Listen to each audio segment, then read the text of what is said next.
Folks, Black Star Network is here. Oh, no punches! I'm real revolutionary right now. Support this man, Black Media. He makes sure that our stories are told. Thank you for being the voice of Black America, Roland. Stay black. I love y'all. All momentum we have now, we have to keep this going. The video looks phenomenal. See, this difference between Black Star Network and Black-owned media and something like CNN. You can't be Black-owned media and be scared. It's time to be smart. Bring your eyeballs home. You dig?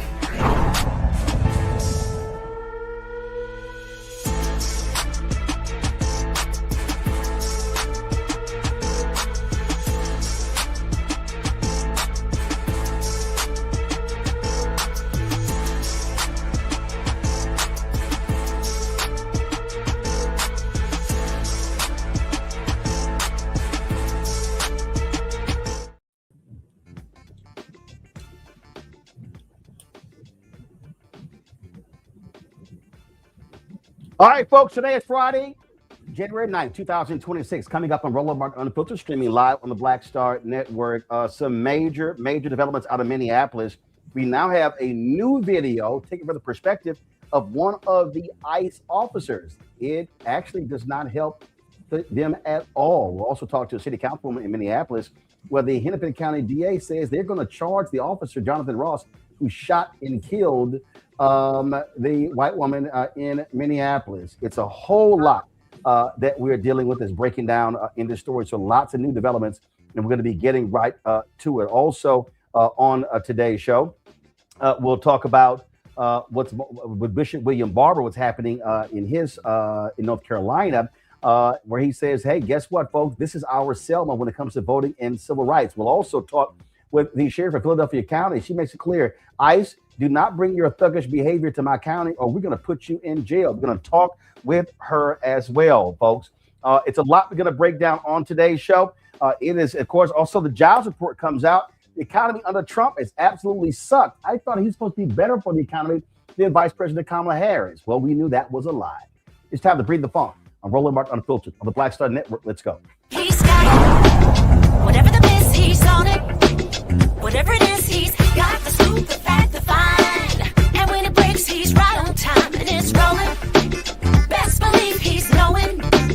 Putting it down from sports to news to politics. With entertainment just for kicks, he's rolling. It's on go, y'all. It's Roland Martin, yeah. Rolling with Roland now. He's funk, he's fresh, he's real, the best, you know he's Roland Martin now.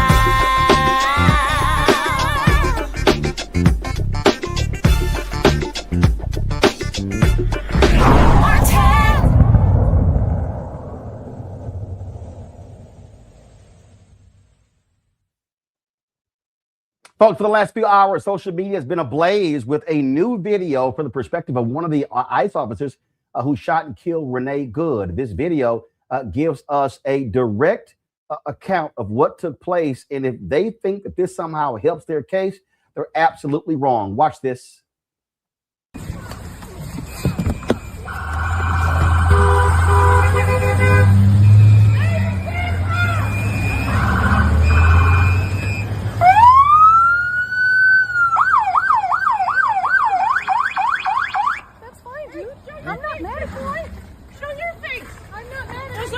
Change our plates every morning, just so you know. It'll be the same plate when you come talk to us later. That's fine. U.S. citizen, former fucking veteran. You want to come at us? You want to come at us? I say go get yourself some lunch, big boy. Go ahead. Out of the car. Get out of the fucking car. Get out of the car. Right,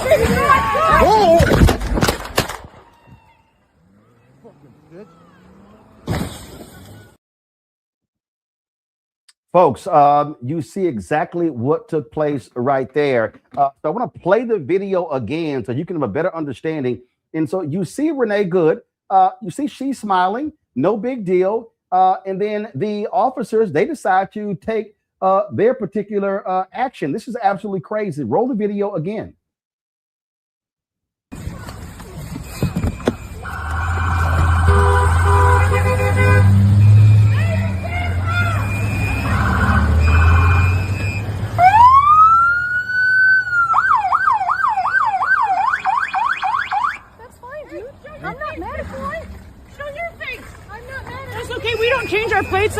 warning, just so you know.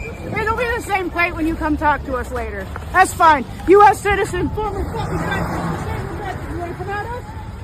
You want to come at us? I say go get yourself some lunch, big boy. Go ahead. Out of the car. Get out of the fucking car. Get out of the All right, car. baby, come on.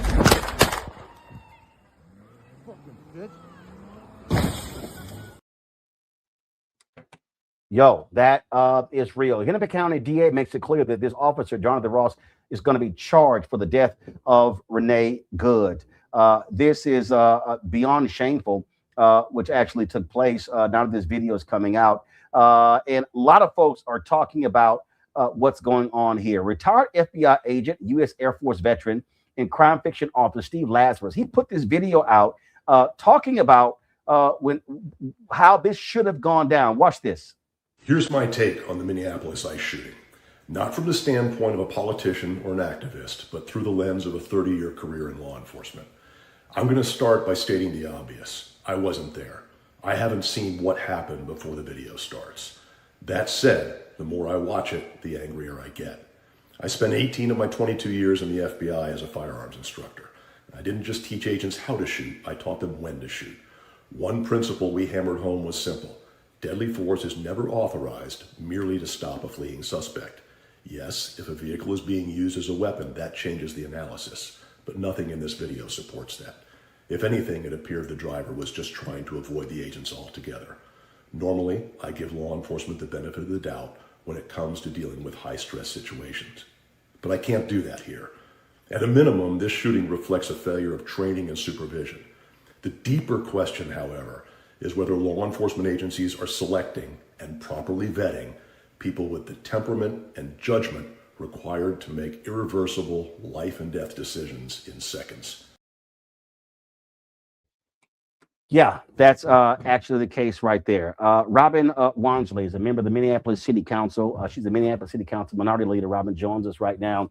And this is obviously, Robin roiled the city. We're now back. Minneapolis is now the center of conversation when it comes to law enforcement shooting, and to have the federal government literally say we don't even want the state or the city involved in the investigation shows that frankly they want to cover this up.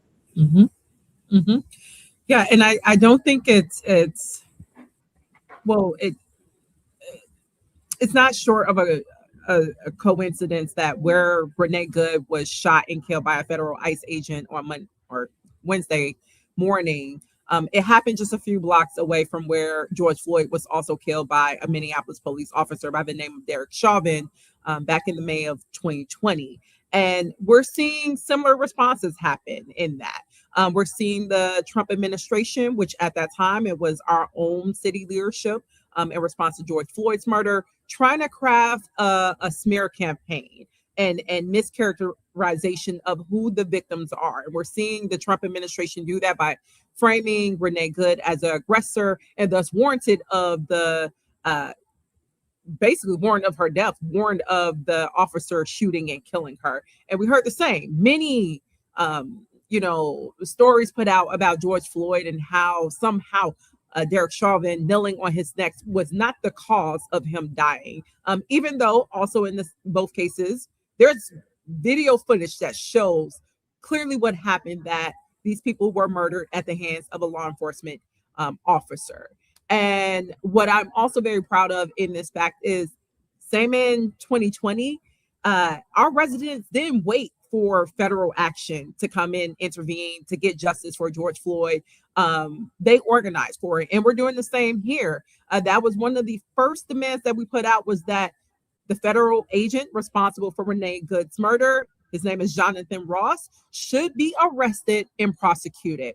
And when the BCA and when our state leaders started to move in a way as if they were retreating from it, our residents continued to organize and put pressure on elected officials to say, no, you need to see this through.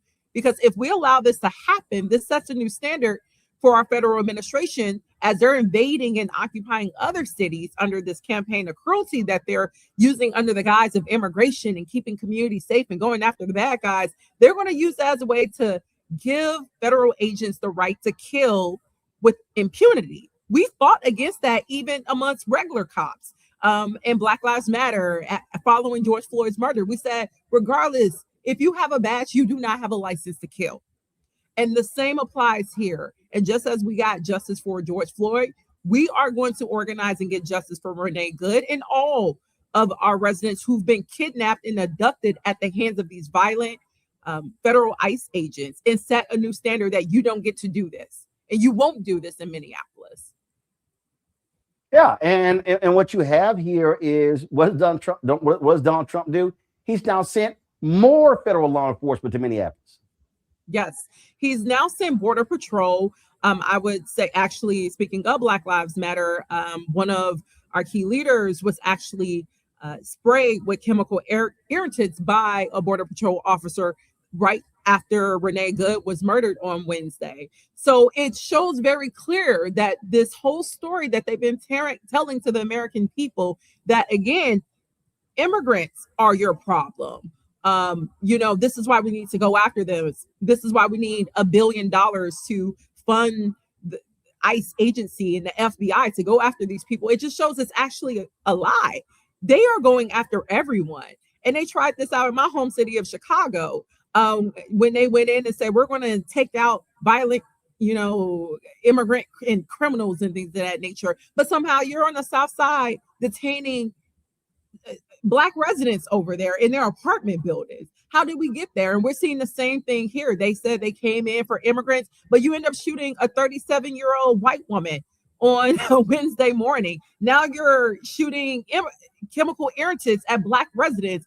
We just got word today that a U.S. citizen was also detained here in Minneapolis during one of their raids. So it's very clear that no one is safe when ICE is present. And that is the agenda of the Trump administration. They don't aim to make our country or our community safe. They want to make sure that they can use blunt force to silence any type of opposition to their racist and very profit-driven agenda nationally. And they want to use federal agents, their law enforcement arm, as a vehicle to normalize that violence and to enact that violence. And then they expect us to take it lying down. And once again, I'm glad that Minneapolis, we have our deep history here of advocacy and organizing.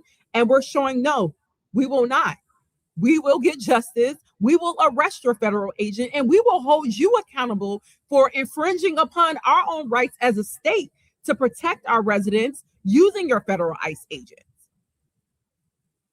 Well, it goes to show you exactly how they operate and how they move. And so we're going to see what happens next. Don't be surprised if Donald Trump does all he can to protect this officer.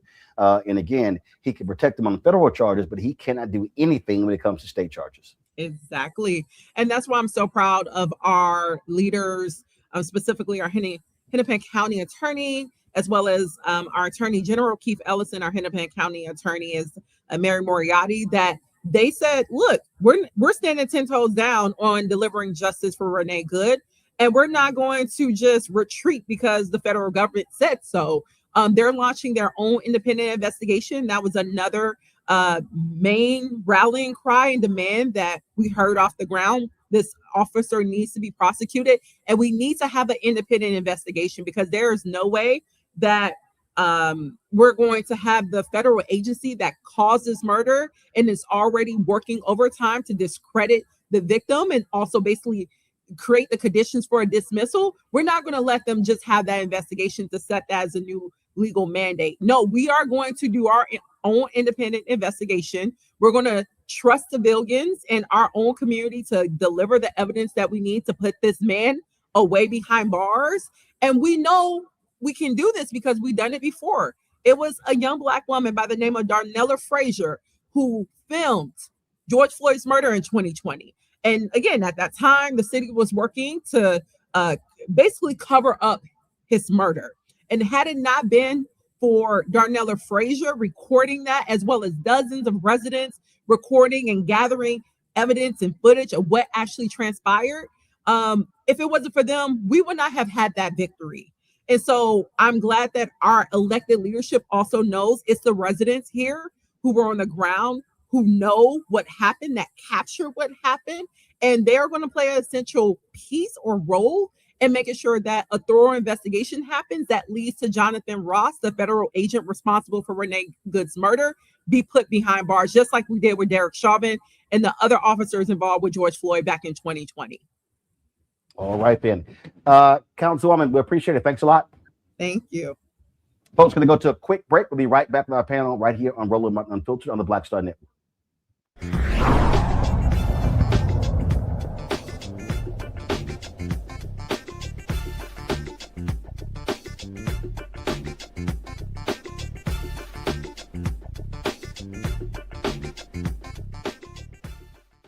If in this country right now, you have people get up in the morning and the only thing they can think about is how many people they can hurt, and they got the power, that's the time for mourning. For better or worse, what makes America special, it's that legal system that's supposed to protect minorities from the tyranny of the majority. We are at a point of a moral emergency. We must raise a voice of outrage. We must raise a voice of compassion.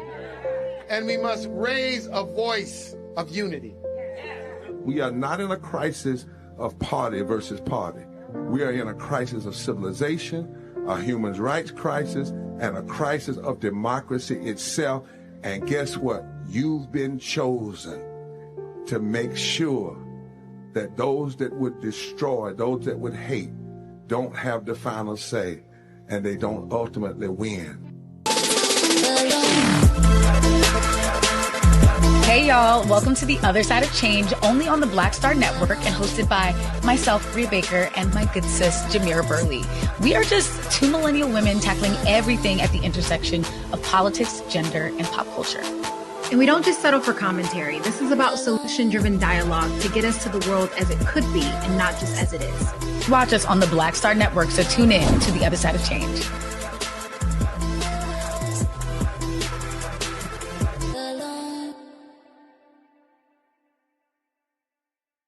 Melanie Campbell, National Coalition on Black Civic Participation and Black Women's Roundtable. And we are watching Roland Martin Unfiltered all day, every day, 24/7. Spread the word.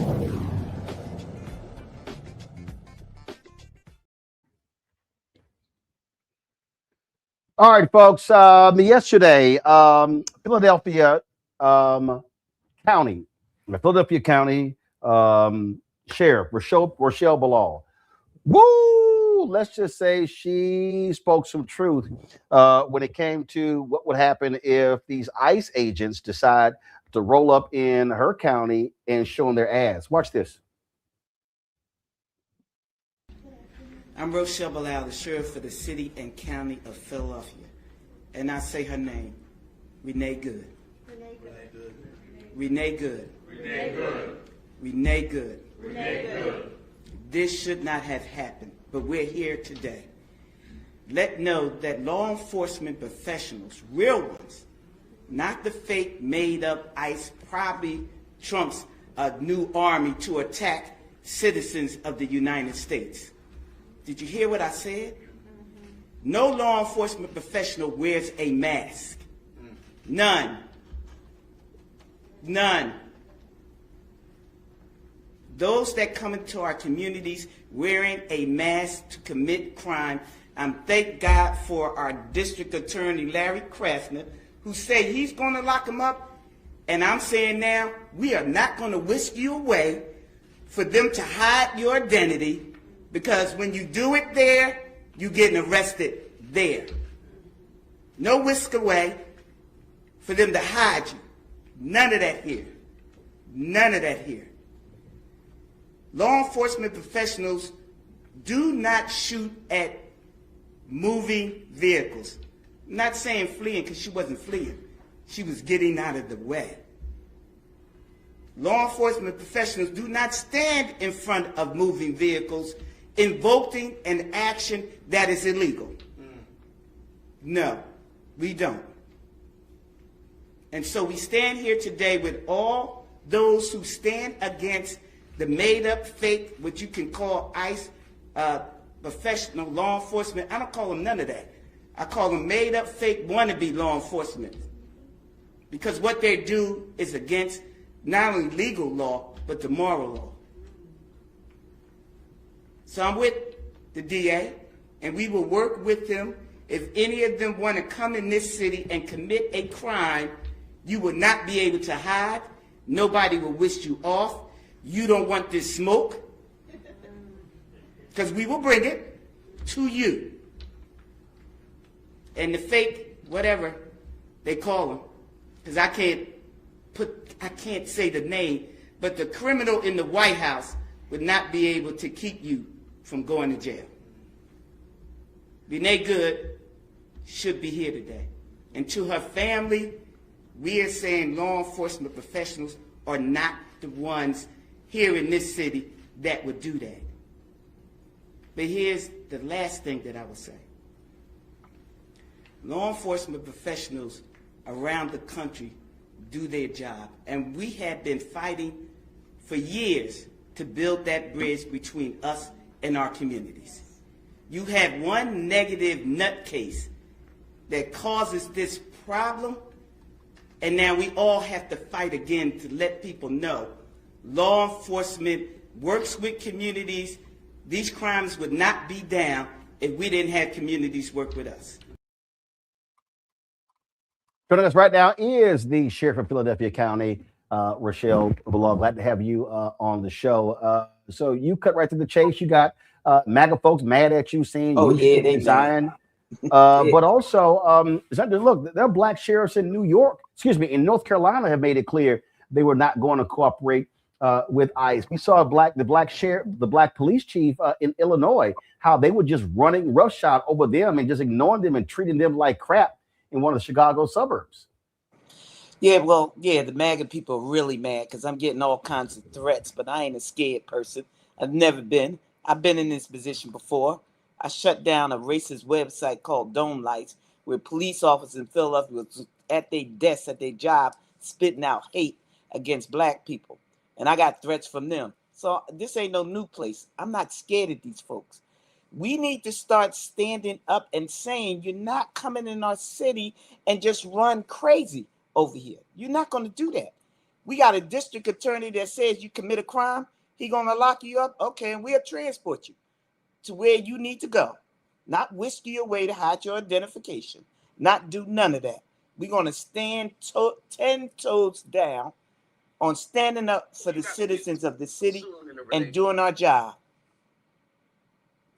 And the thing here is they know they have somebody sitting in the White House who will let them do whatever they want, and they have grossly disrespected local law enforcement. Normally, when you're the feds, when you come into a state, you talk to the police chief, you talk to the sheriff, you talk to the state police. These folks are like, we don't give a damn what y'all think. We can do what we want, when we want, and we expect y'all to follow behind us. ICE has been in cities way before this type of situation and have cooperated, came with warrants, was respectful, worked out situations. Not these. Do you know? I get this information that they get 47 days of training. 47? That means they don't even know what they're doing out here in our neighborhoods. And at some point, every neighborhood around the country need to stand up and say, no, we are not going to take this. And if you come in our cities and commit a crime, if your district attorney don't want to lock them up, then you need to get a new one. But ours here said he's going to lock them up, and that's exactly what we're going to do. And the sheriff's office transport prisoners, so we will transport you. The thing here is, I was having a conversation with a black conservative who was defending law enforcement, and I said, dude, we don't know if these people are real law enforcement. He said, yes, they are. I said, no, we don't. I said, we don't know if these are Proud Boys, if these are Oath Keepers. We don't know if they're bounty hunters. You don't have names, you don't have faces. I said, so we don't know. They're just grabbing anybody, and these folks are just doing whatever. They're busting windows. They're accosting people. They're just rolling up on folks. We're going to play a video later. It's about a 7-minute video where this African brother in Minneapolis was giving them the business. And then they were demanding his information. They eventually walked away. They had no legal basis to stop him. And it was like 8 or 10 of them surrounding this brother. Well, you probably need 8 or 10 of them on one person because they scared. No, they don't have any identification, no ID. They put masks on, and you are right, because law enforcement professionals don't wear masks unless you have to, cover up to testify, so they don't know who you are if you was undercover. But they don't walk out here with masks. If you're doing the right thing, you stand on who you are and the law in that city. They don't wear masks. These people coming in with masks, and I'm with you. I don't know if they the Oak Boys, the Proud Boys, the Boy Boys. I don't know if they the nuts of the insurrection on January the 6th. Are these the failed ones that couldn't get into police departments, couldn't get into the FBI, couldn't get into the DEA, and they're taking them because they lowered their stances so low that they take anything and anybody? No. Professionals, law enforcement people, do the right thing. They abide by the law. Not saying they perfect, because none of us are perfect. But the one thing they don't wear is a mask out there because they stand on the law. These are not standing on the law. That's why they try to hide their identity. I think they're scared. And if they ain't scared, take your mask off. Step up like a man or woman you think you are and come into these cities unmasked and claim you're going to do the right thing. Do that. In the video we're going to show, he was asking, man, who are y'all? And they had like RD6, so they had no names, no badge numbers, no nothing. So you can't report it. And then we did another story where there was this black guy who was stopped at the cops by somebody wearing fake ICE stuff, which you can get on Amazon. And so you got people who are impersonating ICE and Border Patrol, and you don't know who the hell these folks are. So when they say, well, you got to comply, I don't know who the hell y'all are. You rolled up with a mask on, no name, no patches, no nothing. I'm supposed to give you the benefit of the doubt. Let's remind people that a Minnesota, in Minneapolis, a Minnesota state senator was shot and killed by a guy impersonating a cop at her door. They shot and killed her husband. They severely wounded another state official and his wife. And they can perpetrate, but I think the ones coming in the city is perpetrating too. We have to keep people safe in our cities. And then we have to speak up against those that are not. This is a fake thing that they came in here. We're making your city safe. You're making our cities more dangerous. You're coming up to people with no identification. They don't know who you are. You mask up. Let me just say this. If they put legislation out there in your city that banned the mask for young black kids in your city, and now you got these people coming in, call themselves ICE agents, and they masked up, where's the legislation on banning them? We have to make some rules in all these cities to stop the nonsense. I'm not a legislator, so we need to call on our legislators to do something about this. You just can't keep running up on people. And that's going to cause a situation because you run up on people with a mask. They don't know who you are. You claim you ICE, but there are people that are perpetrating the fake ICE people. So you got fake on fake. No, stop the nonsense. You want to claim you're a legitimate law enforcement? Take the mask off, get your ID, put the badge on, and come with the proper paperwork. Introduce my panel, Candace Kelly, legal analyst, host of Not All Hood out of South Orange, New Jersey. Matt Manning, civil rights attorney out of Corpus Christi, Texas. Michael Imhotep, host, African History Network show out of Detroit. Candace, your question for Sheriff Bilal. As to whether or not ICE is actually going to come to Philadelphia. Is there a high likelihood? Is that what you are hearing? I know you're close to the pulse of everything. No, I haven't heard that. You have ICE agents here because people saying to me they are around our courthouse because our deputies are the ones that secure the courthouse and deal with the warrants from the judges. So they're outside courthouses, they're outside buildings. I'm not hearing that they're coming in here like they invading other cities, but the ones that we have here, we got to deal with them. Thank you. Matt? State law often gives federal agents certain powers. As it relates to Pennsylvania, do those ICE agents actually have any powers outside of the federal enforcement, or what is the interplay, I guess, between state law and what they're actually able to do? Because I suspect we're going to be hearing that they're going to say we're empowered to come in and enforce state law as they sometimes do in other places. What's your experience in that respect? Because in Philadelphia, you have the sheriff and you have the police department. Under my jurisdiction is where the courts are. ICE cannot come in the courts to arrest anybody. And if they do, they let us know in advance, and they have to have a valid warrant signed by a judge. And they don't take them out of the courts. They don't go in the courtrooms. We will take them back to where they were, and they have to go there to get them. They don't just invade the courts here, but they're outside lingering, and they're outside trying to capture people coming out. But what we have in our city, and I'm running I deal with the courts and their security. They don't come inside the courts to grab anybody outside. They're lingering outside of that. And I can't stop them because the sidewalk is public. The courthouse is public. The only person that can stop them from even being outside is legislation or a judge. And I'm waiting on that. Michael. Sheriff Bilal, I saw your video today. Thanks so much for your heartfelt words. My question is, I know under the Obama administration, he deported 3.1 million undocumented immigrants, but they did it the correct way, like you're talking about. What has been some of the response from those in the African-American community where you live who may have voted for Donald Trump because they said he's going to deport the undocumented immigrants that are taking Black people's jobs? But then we see all this hell breaking loose. Okay. And Obama deported more per month on average than Trump is doing. What are some of the responses that you're hearing on the ground?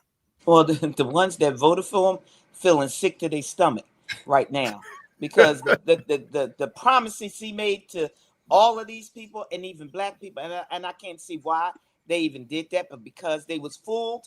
Now the they're fooled, and now it's on them. Now they sick to their stomach because they done cut off whatever benefits. They done stopped them from doing this, and they coming to get. Look, they probably coming to get us at the next go around. Before we sat back and said it ain't us, it's all of us. It's all of us. If we are not a racist, bigot, maggot participant, then it's all of us. Doesn't matter what shade, what political state you are in, it's all of us. And so if they don't get off their butt, they sick now.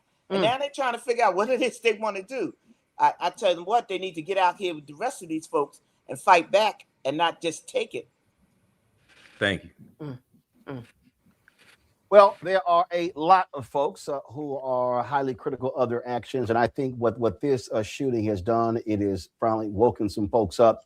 And listen, they have been attacking Black and brown people. And let's just be frank. This is a white woman who was shot and killed. And the right is trying to say, oh, she was this left-wing terrorist, lesbian, all this sort of stuff like this. But I think them shooting this white woman in the face and killing her is going to cause some other white folks to realize that, guess what? It ain't just the brown people. They not exempt. And that's what I said. It's all of us. If you're not a part of that group of people, I say the cult, because that's the way I see it. And that's my personal opinion. If you're not a part of that, then you are the next person in line for them to come, step up on you, mask that, try to grab you out your car, throw you on the ground. This is ridiculous on what's happening. And I'm speaking now, and some people may be mad. I don't care at this time. I got family. I got grandkids. I got friends. I'm speaking up because I live here in America, and this is unjust. And in my book, I'm just not going to sit back and let it happen. And I don't care about the threats. Bring them. I'm a law enforcement person. I was well trained. I had more than 47 days of training. Trust me, more than that. This crazy Black Republican from Texas, Wesley Hunt, decided to give his perspective and weigh in on this shooting. And Sheriff, I would love to hear your response to this. Let's play that. clear that she tried to use her vehicle as a weapon, mow over an ICE agent, and now she is dead. And her death is tragic, but at the end of the day, it was completely avoidable if she would have simply followed the commands of the ICE agents. But what really is more disturbing to me is Governor Walz's comments about using the National Guard to keep the federal government ICE agents out of his state. He has now gone full Jefferson Davis, and that's what I would call civil war. This is a problem. The left always does this. They always clamor for more violence. They always clamor for more rioting. Minneapolis, they've already burned to the ground. The violence must stop. We must respect law enforcement, respect this president that said, I am going to clamp down on illegal immigration, and Minneapolis has become a cesspool for illegal immigration, and we're not standing for it any longer. What, he trying to buck for a job or something? Because I seen all the people that used to speak up for the criminal in the White House, and ain't none of them got a job. So I guess he's trying to come in and get one. First of all, I saw that video frame by frame by frame. As a law enforcement professional, you don't put yourself in harm's way. You don't stand in front of a vehicle. He had enough space to get out of the way, and he shot in front. And now he's on the side. And you shoot 2 more times, there's no threat there. She wasn't trying to run him over. She's trying to get out of the way. Get away from them. What was you going to obey? You come up all masked up. You're going to try to open up my car and pull me out, and I ain't got nothing to do with what you're doing? I'd have took off too. She took off because she was scared. And then this nutcase talking about you're going to respect law enforcement. Hell, they don't respect law enforcement. January the 6th, they was trying to kill the law enforcement professionals up there at the White House. They was trying to kill them. So you talking about respect law enforcement? You should have respect them then on January the 6th. See, he don't even know what he's talking about. But if you bucking for a job and you keep being a handkerchief head Negro, exactly what you're doing, then go ahead and do that. Go over there and get a job over there. And because you're black, he ain't gonna give you one either. So you might as well just stay where you are and just get out of the way with the nonsense. Because you can't talk about respecting law enforcement when you try to kill something. You can't talk about respecting the president when he don't respect the citizens of this country. Look, I ain't got nothing else to say about him. Go get a job somewhere else. Here's the thing that is amazing to me when I listen to these people, and this is what I never understood. I remember there was a story out of Cleveland, and it was a black couple, and the cop jumped on top of the car and fired a bunch of shots into the car. We've had other stories that we've done jumping in front of a car. And matter of fact, I remember Kajima Powell. This was in St. Louis shortly after Michael Brown had been shot and killed. And Kajima Powell had a serious, it was a mental issue. It was a mental call.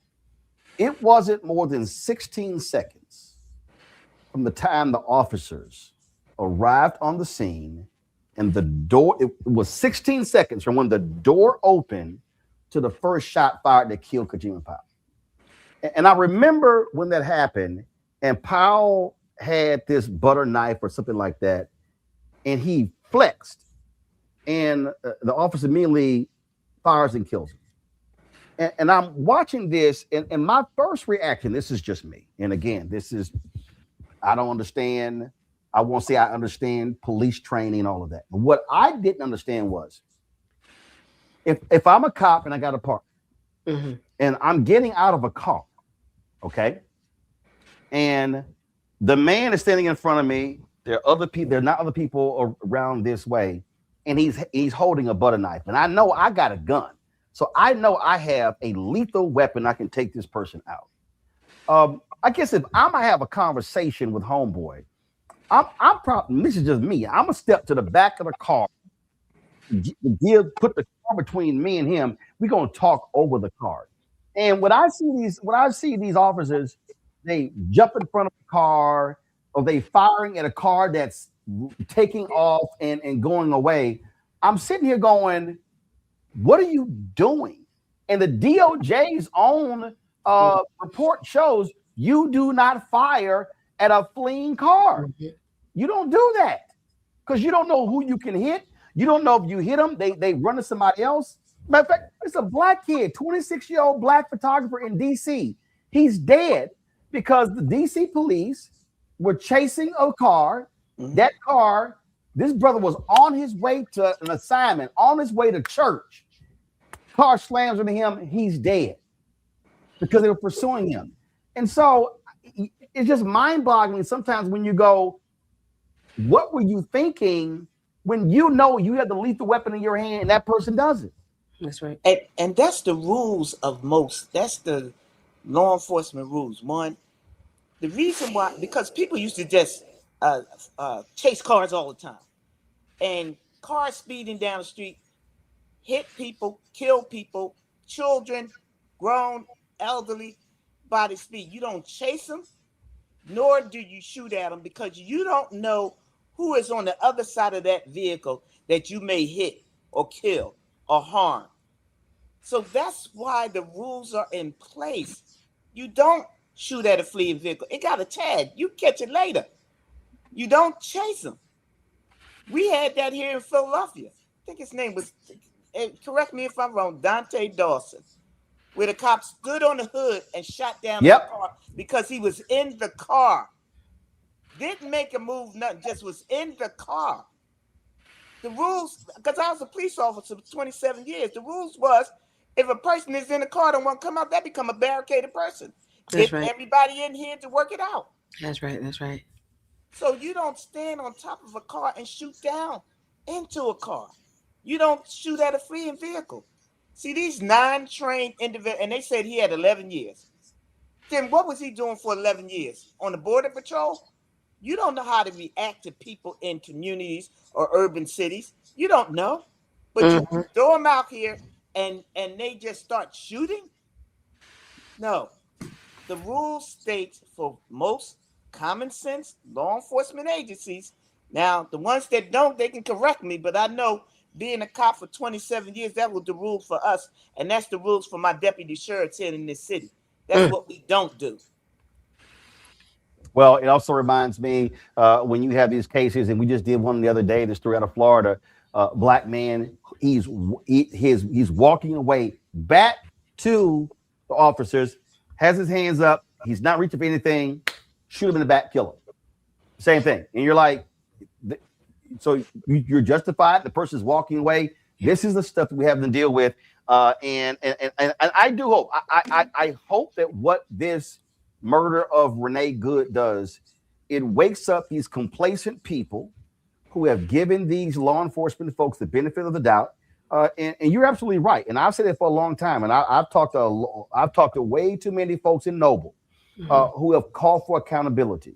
That when you got cops who do the right thing, hey, you praise them, you support them, you pay raises and all that good stuff. But we know for a fact you got some folks who are thugs, who have no business with guns and badges, and they know, oh, I can shoot and kill, and all I gotta say is I fear for my life. And that's a reality. Sheriff Below, is she still with us, y'all? Did we lose her? Did we lose? What happened, y'all? Did we lose the sheriff? Lost her. Looks like we lost the sheriff's feed. I want to thank her for coming on the show. Sheriff, I appreciate it. Thank you for your strong stance and your courage. We're going to go to a break. We come back. Lots more to talk about, y'all, on today's show. Bishop William Barber, we're going to talk about an upcoming event happening in February when it comes to protesting, it comes to getting people active when it comes to the right to vote. We're going to talk about the economy, how it is floundering under Donald Trump. Plus, Congresswoman Ayanna Pressley and Congresswoman Summer Lee, they were not holding back in a couple of hearings on Capitol Hill. We're going to show you that as well. Lots to show you right here. Roland Martin Unfiltered on the Black Star Network. Support the work that we do. Join our Bring the Funk fan club.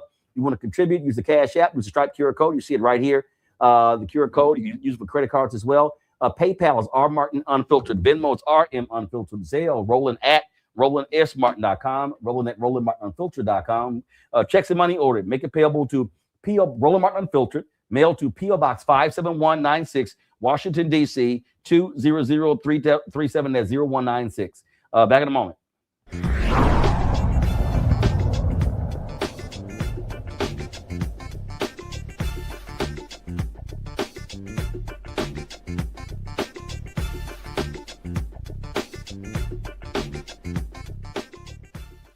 Coming up on the next Black Table, a conversation with Professor Howard W. French on his new book, Born in Blackness, covering 600 years of global African history and helping us understand how the world we know today is a gift from Black people. There could have been no West without Africa and Africa. That's on the next Black Table with me, Greg Carr, only on the Black Star Network.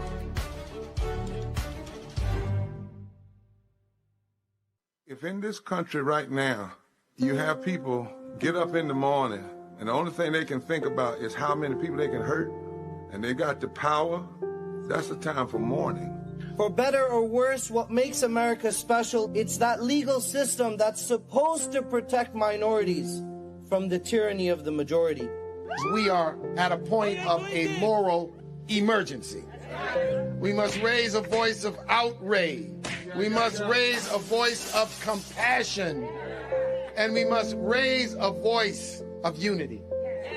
We are not in a crisis of party versus party. We are in a crisis of civilization, a human rights crisis, and a crisis of democracy itself.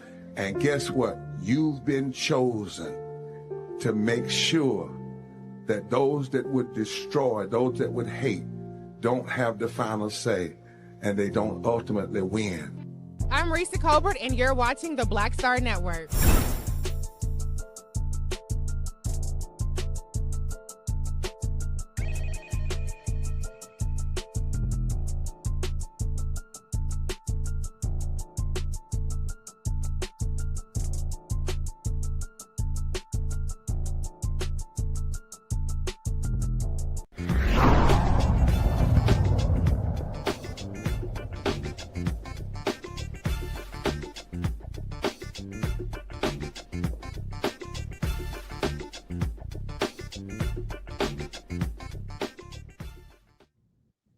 So, folks, I saw this video, and there was this Uber driver, Ahmed bin Hassan, who got into this verbal altercation with some federal law enforcement officers.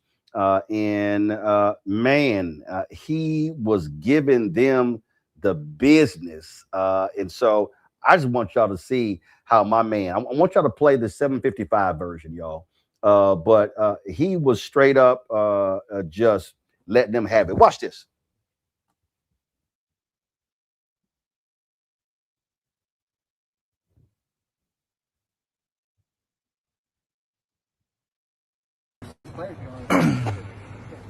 What's up, officer? How's it going? Where we at? Where what? Where are we at? Where are we at? Yeah, can you tell them this location? What are we doing here? You can feel free. I'm just chilling at my job in the Uber, and this lady just pulls over, and she's like, are you a U.S. citizen? In a parking lot at work. That's the officer lady. And they just shot somebody right now in Minnesota. Imagine that. Are we in Germany? Why are you guys doing this? You tell me, sir. Why are you guys going around just asking people like at work whether they're U.S. citizens or not? Are you guys not supposed to be patrolling the border? Do you want to answer the question or not? Why would I answer you? Where's your warrant? We're running your plate. Run your plates. You do whatever you want. You can record. Feel free. Yeah. That's kind of crazy though, right? Like you guys leave the border and go harass people based on their skin color? Ain't that a shame? Are you doing this to everybody or it's just black people? Come on now, you know what it is. And you got a GoPro. Yes. You're recording, I'm recording. Is that work issued? Yes. Are you sure? Yes. They're giving you guys GoPros? What happened to the police body cameras? I don't have a body camera. This one you can delete the video and make your own stuff. You know that, right? How do you know? Because it's not going to a server. It's going to a little SD card or something. You guys just murdered somebody in cold blood in this city today, and God brought you guys to me at work. I'm literally working here, and you guys are literally impeding my income, asking me retarded questions. You know, I've been sitting here since 10 a.m. waiting for a ride, and right now I'm getting rides. And if I leave, I'm afraid you motherfuckers might just shoot me. Are you a U.S. citizen, sir? Why would I answer you? Because if you're not a citizen of this country, you have to have your immigration. Why would I not be a citizen of this country, man? What a ridiculous question. Why would I have an immigration? Are you a citizen? Are you a dude? Listen, I'm here working. You're working too, right? So go. It says U.S. Border Patrol. This is not the border. Go to the Canada border or the Mexico border. I'm working, dude. If you were from this country, What do you mean? What do you mean if I'm from this country? I could hear you don't have the same accent as me. That's why I'm. Oh, so you're going by accents now? Is that what it is? Where were you born? Is that accents? Have you heard the Israeli accent? Have you heard the European accent? It's garbage. It's retarded, dude. You going by accents? Mr. Mills. Where are you from, Mr. Mills, with your big ass body? Where you from? Yeah, all of these other motherfuckers small, man. Look at your officers. Hey, the famous guy. I've seen this guy on TikTok. Look at it. He got gas canisters and shit. What's up, officer? What's going on? How you doing? I have better than I deserve. Man, let me step out, man.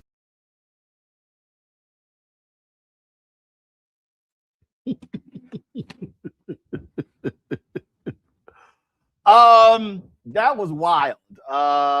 And because that was a shorter version, right? Play me some of the other one. Give me some of the other one. 2 videos. I think that was the almost 3-minute one. Play the other one. What's up, officer? How's it going? Where we at? Where are what? Where are we at? Where are we at? Yeah, can you tell them this location? What are we doing here? You can feel free. I'm just come on out. Come on. There you go. So y'all let me know what happens with that. First of all, man, I love he was giving their ass the business. He was like, man, I ain't giving up nothing. He was just ripping them. I loved it. And I love that he was recording, and I love that he called the guy out on, the xenophobia basically behind, oh, your accent is different than mine, therefore I'm going to conclude you're not an American citizen. Not to mention there's a whole naturalization process. I mean, it's crazy how they're going around, and it's very interesting that he talked about them not being anywhere near the border, because what I think a lot of people are kind of conflating these days is like Border Patrol does have expanded authority, right? I think it's like 100 miles from the border or 50 miles from the border, one of those two, where there is a relaxation of civil rights. But the point is, past that point, they're not patrolling the border. So the idea that they would be like a supplemental immigration force, and he's calling them out like, we're not anywhere near the border, go back to Canada or go to Mexico. I love that, because I think a lot of times what happens with citizens is if they don't know the distinctions between certain officers, certain authorities, certain jurisdictions, they may acquiesce just because the person's in a uniform when that person doesn't have any right to order them out or order them to do anything. And I like that this brother stood strong. And a lot of times when this happens, officers get frustrated because they're used to people immediately acquiescing. But he was one of the ones that brought the smoke and said, nah, man, you don't know what you're talking about. And clearly he was able to post this. So presumably he's not in custody. He didn't have anything happen. And I'm glad that he stood up the way he did. Yeah. And I mean, for me, straight up, hey, everybody got to have their cameras out. You can't trust these people at all, Candace, at all. Really key about that video is when he asked her, why are you stopping me? And she said, I don't know. Why are we? I mean, come on. Even she didn't know the reason why and didn't have a justification as to why she was stopping. There was no probable cause. There was no warrant. There were no constitutional guidelines that she could even say anything about. And to Matt's point, yeah, you're on Border Patrol. What are you doing here in this Uber parking lot where I'm about to go get a ride, but I'm afraid I'm going to lose my life? So even if it does move to the point of, hey, you know what, we do have reasonable suspicion, then he also has the right to remain silent. And these are things that it sounds like he knew and understood that they did not know and did not understand. So it's important to have your camera, as you said, and it's important to know the law. It's important to understand when you cannot be stopped, because as we saw and we've heard about that training, 47 days, we heard the sheriff talking about what went into Mr. Ross, who killed who killed the woman in Minnesota. That's not enough. They probably don't know what they're doing. You probably know the law better than they do if you are somebody on the other side of an ICE officer agent. Yeah, Michael, they love demanding paperwork, demanding ID, and asking. I love it when he said, "Oh, my accent." You know, the Israelis have accents too. Is you go back to Supreme Court, go back to Brett Kavanaugh, the Kavanaugh stops, and you have the Supreme Court saying you can use race as a pretext to stop people, right? When in 2023, they ruled that you couldn't use affirmative action in college admissions. Okay, so what you see here now, my question would be, well, what about Elon Musk's accent? Because Elon Musk's brother admitted at one point they were undocumented immigrants here in this country. Would you stop somebody with Elon Musk's accent, or would you give him a pass because he's white? So all this is the fear, the browning of America, and we see the weaponization of ICE to inflict terror upon communities. And you have to connect what's taking place right now in Minnesota, in Minneapolis, and the killing of Renee Good, 4/10 of a mile away from where George Floyd was killed. You have to connect that to the video from Nick Shirley right around Christmas, right after Christmas, right? Going to those child care centers most of them ran by Somali immigrants, things of this nature. And people in the Republicans in the state legislature in Minnesota feeding that information to Nick Shirley. And because of those videos going viral and the white supremacists in the White House seizing upon that, then they flood Minneapolis, Minnesota with ICE agents. And you see this unfolding here. So this is an example how elections have consequences. This is straight out of Project 2025. Okay. And we see that the big ass ugly bill gave an unprecedented amount of money to Homeland Security to do this. But going back to the conversation with the sheriff, under the Obama administration, the 2 terms of Obama, they deported 3.1 million undocumented immigrants, but they didn't terrorize communities doing this. So there's a right way to do it, but this is totally the wrong way. Well, they are showing us exactly who they are. Now, while those things are happening, our economy is going straight to hell. 2025 absolutely was an awful economic year. And all of you idiots who said Donald Trump was going to be great for the economy, way better than Vice President Kamala Harris, you probably feel real stupid right now because we know that was an absolute lie, and so let's break down what's happened with the economy. Morgan Harper joins us right now. Morgan can walk us through. She's the Director of Policy and Advocacy for the American Economic Liberties Project. And Morgan, they have been trying their best to delay these numbers. They don't want us to see it. All of a sudden, we now realizing, guess what? Manufacturing Trump. I'm bringing it back. No, you're not. It sucked. We're seeing how across the board we've seen anemic loss. And don't you remember when we would have 150 or 180 or 200,000 job creation and Fox News would be going, oh my God, this is soft. This is awful. But all these downward revisions that we have seen now shows how awful this Trump economy is. Yeah, it's really something, Roland. I mean, the top line figures that we have now that are estimates of what happened throughout all of 2025 are indicating that there were only about 500,000 jobs created for the whole year. To compare, under President Biden's last year in 2024 is about 2 million, right? So that's a huge difference. And then when we're breaking it down month by month, you're exactly right that we're only having like 50,000 jobs that are being estimated that were created this past December. Revisions down, still in the tens of thousands of jobs for November. And so there's nothing like robust job growth going on here. And again, and this is something that we've talked about before, where is the job growth that is occurring, even if it's very limited, where is it coming from? It continues to be things like social assistance, healthcare, hardly a booming business environment that's just suggesting a ton of innovation and entrepreneurship is happening. I think as one a bit of coverage that I saw today was talking about that's really just like demographic change. People are aging, they need more support. That's where you are going to see more of those healthcare jobs tend to come from, regardless of what's happening elsewhere in the economy. The other thing that is important to note in these numbers as a sign of how all is not well, despite what the White House might be trying to spin, is those that are unemployed. Unemployment is up overall from where we were at this point last year, even though there's a slight downturn in terms of the exact number from this past month. But overall, unemployment is up year over year, and particularly Black unemployment is much, much higher from this point last year. And those that are unemployed, they're staying unemployed longer. And that is particularly disconcerting, meaning like you're looking for a job, you're not able to find one, so you're going to stay as part of that official statistic for longer. And that's a problem, as we know. I mean, most of us are living paycheck to paycheck. The longer that you don't have one of those, then other ripple effects that are happening throughout your life, just in like a real micro way.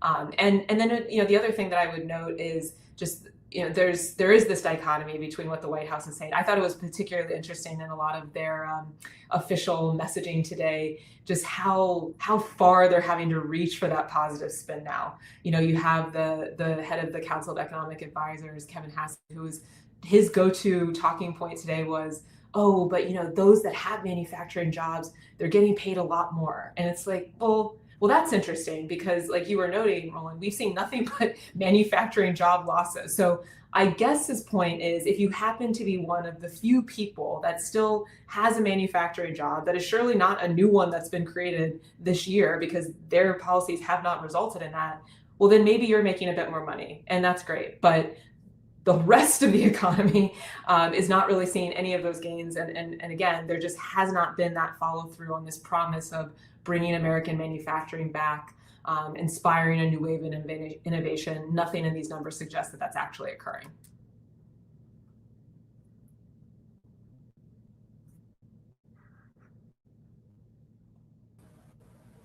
Muted.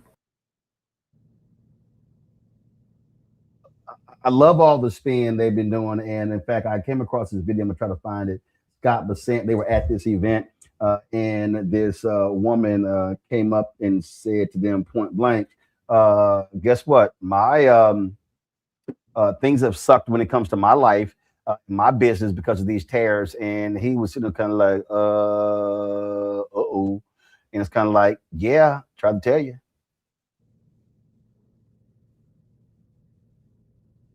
Yeah, I mean, that's the important point here is they're going to try to take this little bit of the official data that's coming out of these numbers. And I thought, of course, interesting again that the president does not care about the rules around any of this. He's not supposed to talk about any of this data before the official release so that it doesn't inappropriately influence the market investors. They did that anyway because they are probably so concerned about how, these numbers were not suggesting anything positive or, aligning with what they claim they're accomplishing here. And people are not having to, but are able to confront that imaginary picture that they're trying to paint with reality. And yeah, I mean, small business, I'm sure all of us, we're all living. I know I have had these conversations in Columbus of like, oh yeah, business owner used to carry that, can't carry that anymore. Tariffs, it's just too expensive. Folks that are having to close up shop altogether. And more importantly, and that I think this is the widespread type of impact, is just that uncertainty that people don't know exactly what's going to happen. And so they're not able to move or invest in any particular way. And, and the other risk I would point to here, and this was starting to be covered a bit more in some of the data today around like the impacts of AI. We all know, AI is afoot. It's going to, lead to some gains in productivity in a lot of working environments. It is, definitely having an impact in some of the job numbers. Just, some professional services are no longer going to need as many people if they're using, AI software and such. And so, but we're not able to really parse out what's the what there if we have a government that's injecting all of this unnecessary uncertainty while we have to kind of grapple with this technology that is there that is having an impact that we need to figure out what exactly that is so that government can play a better role in leveling things off to make sure that we're all, staying as stable as possible.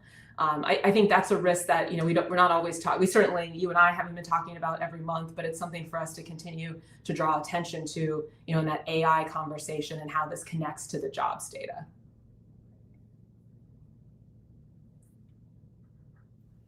Questions from our panel. Let me start with you, Michael. All right, Morgan, you just hit on one of the questions that I had dealing with artificial intelligence and eliminating jobs. The other question that I had is when we look at, for instance, September 2024, Goldman Sachs put out a statement.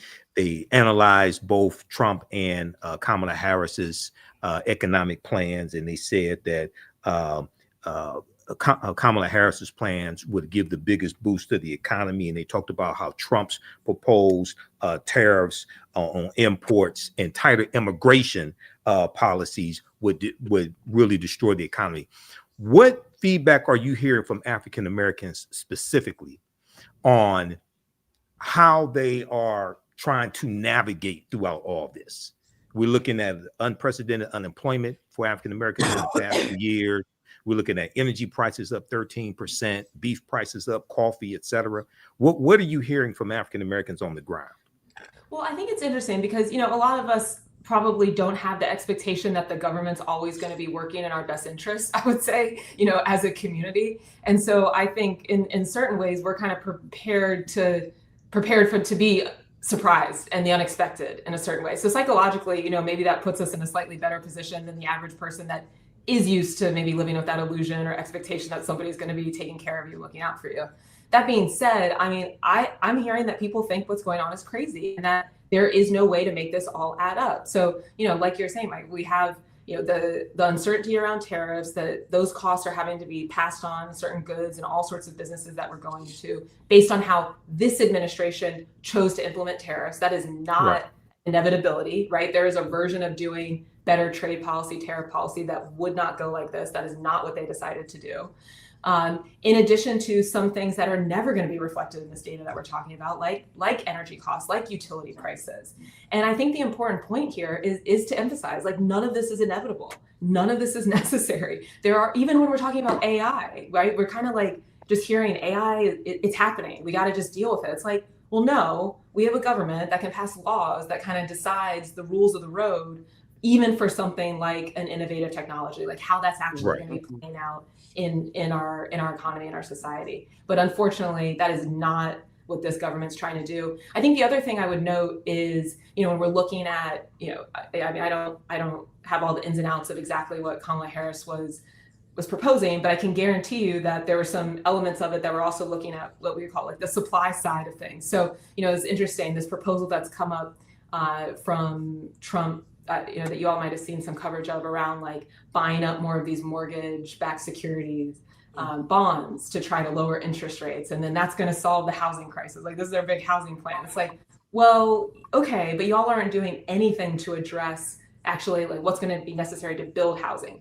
So similar to the job market, they're doing all these things. They're oh, we're going to, manufacturing, and we're going to keep, supporting all these businesses. So it's we're gonna cut back on immigration, but you're not doing anything to address the supply side here. So it's not that you don't want to do tariffs at all. It's not that a lot of us don't care about having better immigration policy. I think a lot of us do.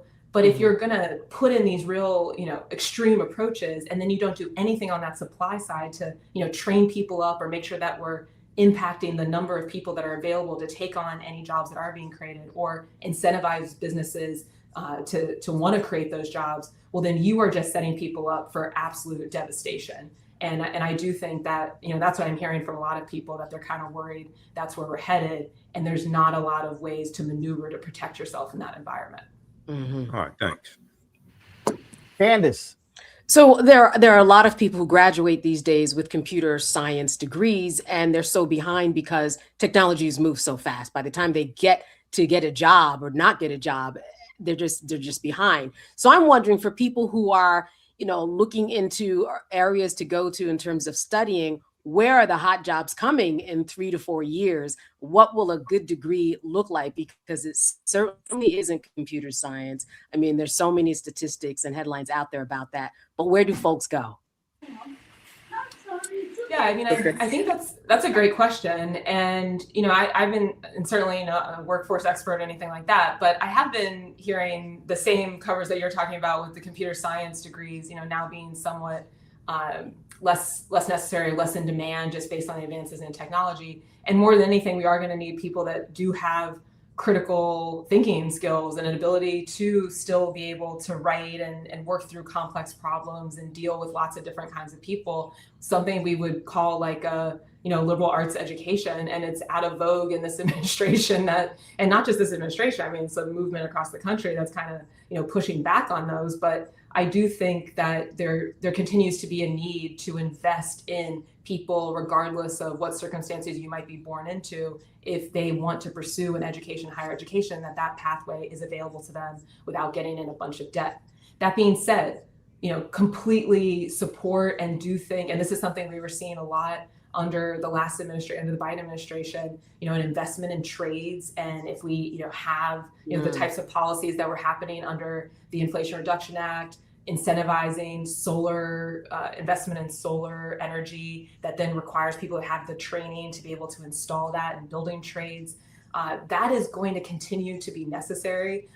There's a shortage of people that have the skill set to be able to just be plumbers and be electricians and have some of these, skills that are more in that trades category. But that requires a government investment to make sure that people have those resources. And this is another thing I've heard on the ground. I mean, and it's been very, very hard to hear. Some of these job training programs that were getting that funding through the big federal legislation just immediately disappeared, with all the Doge business. And then they cannot afford to put on those programs. I've heard from folks in Columbus that that's happening too. So, you all talk about it. We all talk about it a lot. Elections matter. We need to get things back on under control, on track with just, maybe we don't all agree on exactly what the solutions are, but we need to have people in these positions that are even trying to figure out and understand what the problem is to explore what those solutions could be. Thank you. Well, the election, I think, is going to be a huge issue comes the midterm elections in November. And if Democrats, they want to regain the House, they should be hammering these folks by saying, guess what? You let Donald Trump do whatever he wants to do on tariffs. Now you see the problem when, in fact, Congress actually can be controlling tariffs. And so the GOP, you put your fate in the hands of Trump, you're going to suffer the consequences. And so it had better be a strong economic message. But not just that, Morgan. What Democrats also have to be saying is, what are we going to do when we regain power? It can't just be they suck. Completely. And, I think we have a great example from this week, Roland, with, Trump coming out saying he wanted to ban institutional investors from buying up, single family homes across the country. Right. So this is like, private equity, large corporations being able to dominate regional housing markets. Which, of course, that was one of the ideas of Vice President Kamala Harris. Yes, and there have been a couple of bills introduced by Raphael Warnock and other Democratic senators. And in fact, Democrats tried to do that last year, and Republicans voted against it. Yes, but the point I agree. The point I was going to make, though, is, and I think we can agree on this, that is not something, though, that every Democrat across the board was willing to talk about. Even we're talking about something like taking on private equity and some of the impacts that it's having in the economy. Even as recently as a couple years ago, I think that was a controversial thing that some people were like, that's a little too much. I don't want to go that far. And I think we should all take as like a very clear direction that we have, Trump that's coming out here, even if it's not sincere, even if he doesn't follow through, even if some Democrats were talking about before, that there is no reason to hold back on any front with ideas that we think are going to have an impact that is for the good for our community, for this country. We should not be afraid. We should not be timid. We got to go for the absolute jugular here as we're looking ahead to 26 and 28. I agree 100%. Morgan, always great to see you. Thanks a lot. Thanks for having me. Folks, when we come back, headlines with Brittany Noble. We'll also be chatting with Bishop William Barber about the effort to get folks to understand why voting in every election this year is critically important to our future. You're watching Roland Martin Unfiltered right here on the Black Star Network.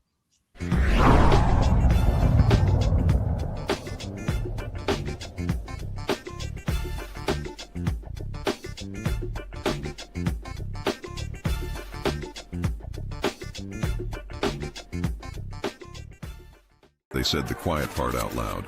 Black votes are a threat, so they erased them. After the Supreme Court gutted the Voting Rights Act in 2013, Republican legislatures moved fast. New voter ID laws, polling place shutdowns, purges of black voters from the rolls. Trump's Justice Department didn't stop it, they joined in. In 2018, his DOJ backed Ohio's voter purge system, a scheme that disproportionately erased black voters. Their goal, erase black votes and political power. Yeah, that happened. These are the kinds of stories that we cover every day on Roland Martin Unfiltered. Subscribe on YouTube and download the Black Star Network app. Support fact-based independent journalism that centers African Americans and the issues that matter to our community.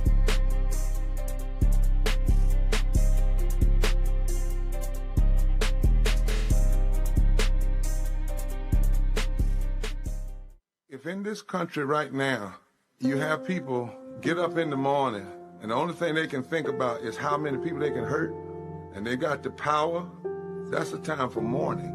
For better or worse, what makes America special, it's that legal system that's supposed to protect minorities from the tyranny of the majority. We are at a point of a moral emergency. We must raise a voice of outrage. We must raise a voice of compassion. And we must raise a voice of unity. We are not in a crisis of party versus party. We are in a crisis of civilization, a human rights crisis, and a crisis of democracy itself. And guess what? You've been chosen to make sure that those that would destroy, those that would hate, don't have the final say, and they don't ultimately win.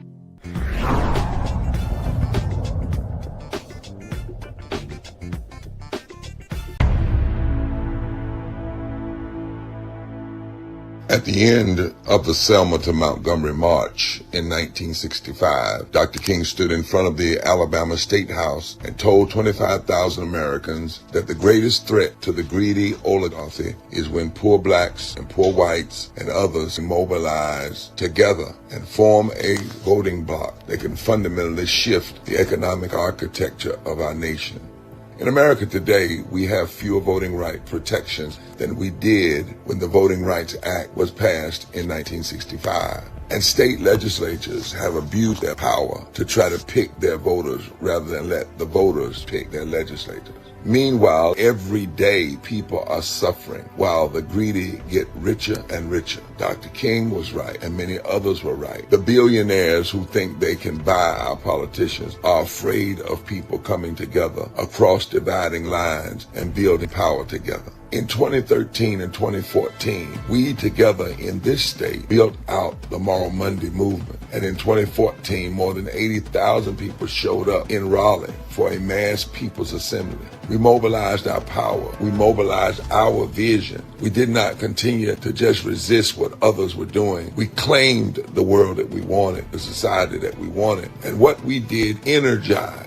It was not partisan, it was principled. Here we are again now in 2026. And it's time to love forward together and mobilize. This is our Selma moment. And we need everybody, regardless of your race, your creed, your color, your religion, your sexuality, whoever you are. If you love voting rights for all, if you love abolishing poverty and bringing into reality living wage, if you love health care for all, if you love love and grace and mercy and do not want to buy into the religious nationalism of hate and meanness and a lack of empathy, if you want to love forward together, welcoming immigrants rather than suffering ICE raids, if you love the environment and want to see it cared for rather than the polluters taking over, if you love fully supported public education, if you want to love, not hate, and to have peace and not war, to stand against unchecked militarization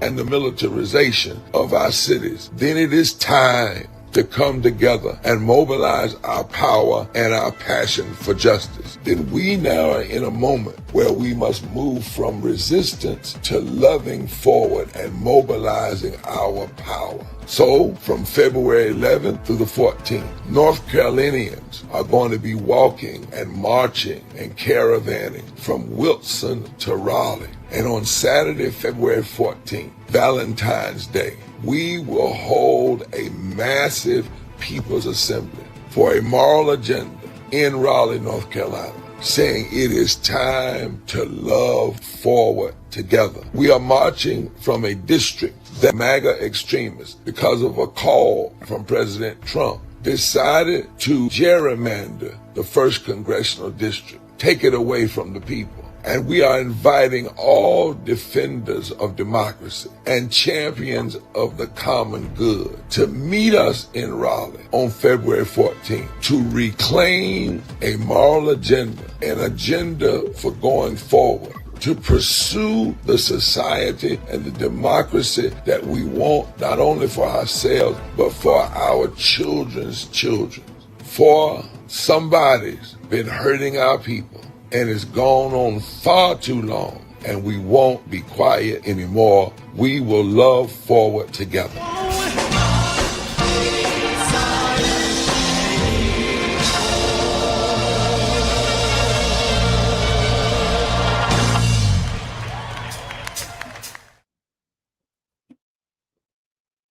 Folks, joining us right now is Bishop William Barber with Repairs of the Breach, Poor People's Campaign. Bishop, always glad to have you. Happy New Year, frat. This is taking place in North Carolina, but this is really a national call. It is, Roland. Thank you for having me, and glad to be here. I'm at a place I can't be on the line, but I'm glad to be with you. We must nationalize state movements. I don't know how many times I can say that. We need to be rallying the people in our states, and it doesn't even have to be partisan. It can be principled, and mobilize in a way around what we stand for. What is it that you stand for, and that you will stand for it, regardless of what we've talked enough. We have to do the critique, but resistance only gets you so far. The Bible says you have to write the vision for people to run, and you have to write it for people to mobilize. And we have to get people to grab their passion and say, I'm fighting now, not just who I'm against, but what I'm for. And Roland, the reality is, I can talk all day. It's one of the reasons I'm going home. I've been out in the nation, but going home to nationalize this.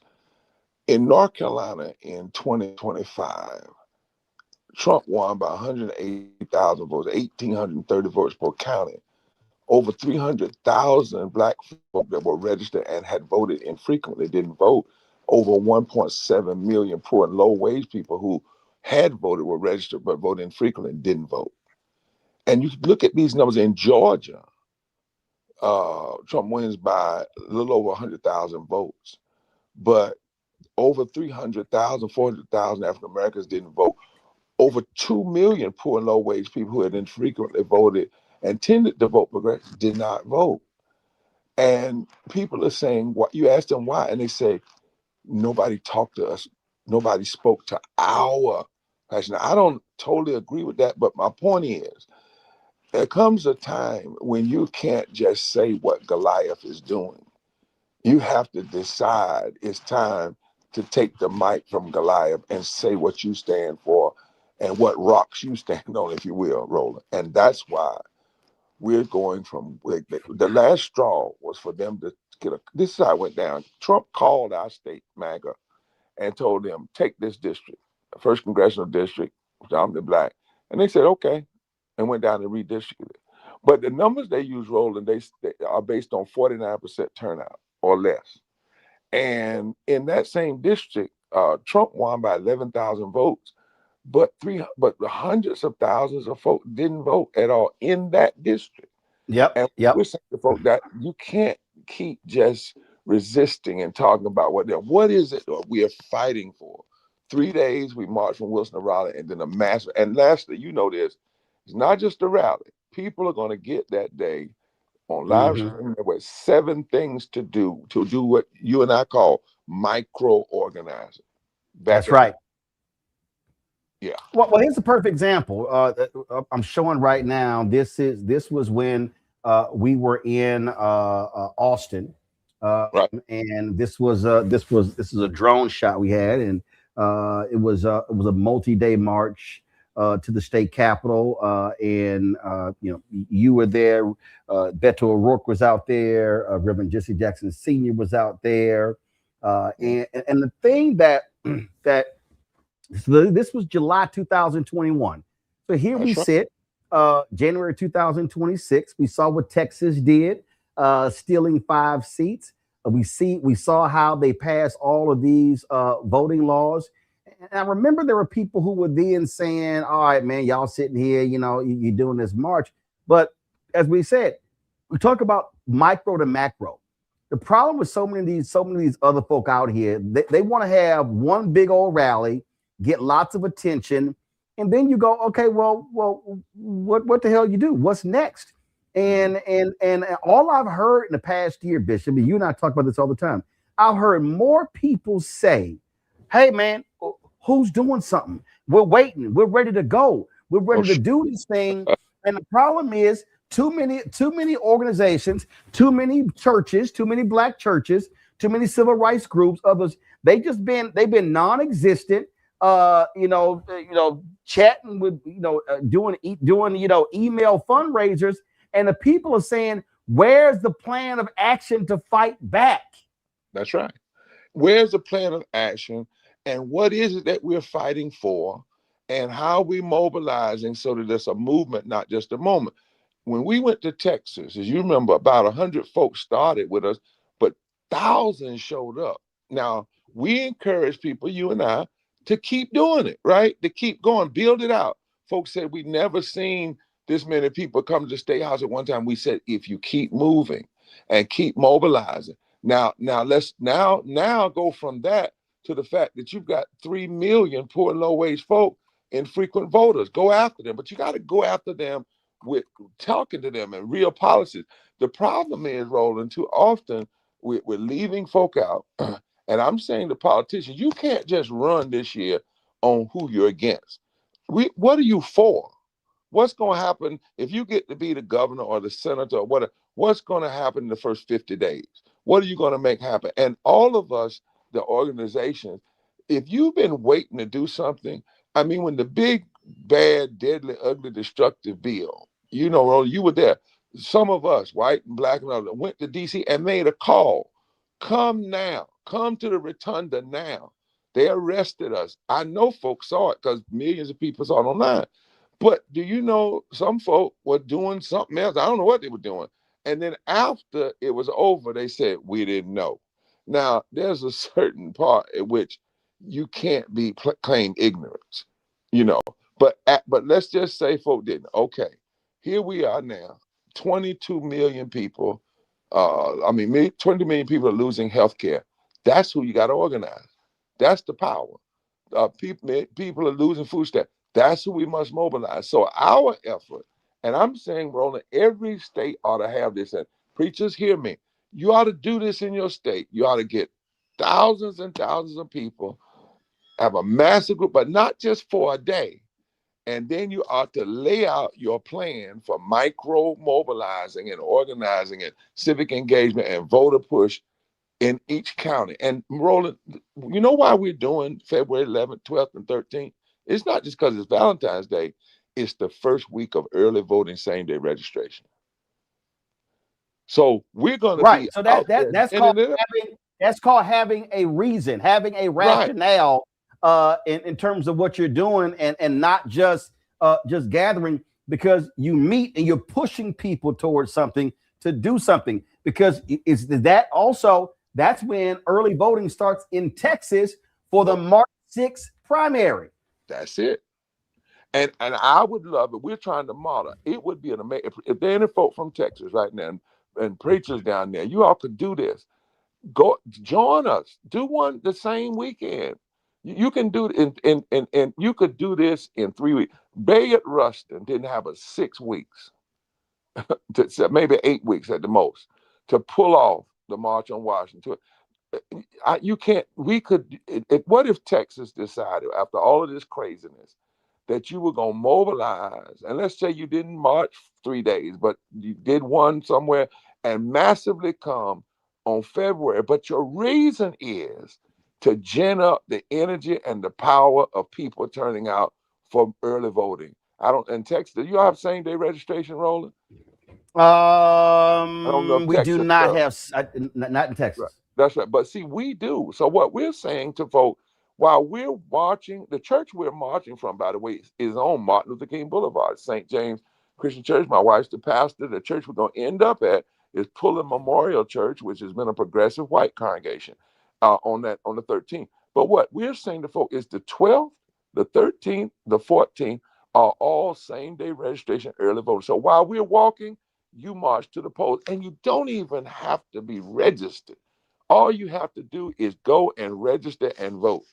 And then after that rally, when we really ginned up and taken over the news media and got people's consciousness awakened and gotten people saying, I know what I'm loving, I know what I'm fighting for, they will have another 3 to 4 weeks to push it out. And we're going to break through so that the pundits are going to have to say, wait a minute, we normally don't get this kind of turnout in midterm elections. And that's when we start making a difference, when we start upsetting these calculations. To your point, I'm playing right now a video when we were with y'all in June. And it was very interesting. It's very interesting. Again, the whole point there. And this is the thing that still, to your point, would drive me crazy. Y'all invited so many other people. This was in June. The whole point was to build upon that, and y'all keep doing the work. And you can do all you can do is all you can do. But you got so many other folk who've been sitting on the sidelines and just sort of, and I guess they're gonna wake up come September and October. And what I have been saying to people repeatedly is, y'all, this ain't how this thing works. You now have to begin to reach people a lot earlier. This is now January. You have to be now planting the seed in January. And you got to till the soil. You got to water that thing in February and March. And they may not vote in the primary, but then you got April and May and June and July and August and September and October. If you do that, you've now spent 7-8 months, what I call educate, enlighten, inform, and engage. And when you do that, the 3 E's in the I, you do that, now all of a sudden you built the resonance, and now people know you've connected the dots. You've talked about healthcare, you talked about SNAP benefits, you talked about job creation, you talked about a living wage, and now you can challenge the candidates. Because look, we want to hold these town halls for the folk who run. Roy Cooper, that's right. We want to have a town hall with him on the Black Star Network in North Carolina, Ossoff in Georgia, Crockett in Texas, the rest of these people. But that's what has to happen. And Roland, and if you do that, you as you said, you actually push to the politicians to have courage and to say what they're for, not just what they're against.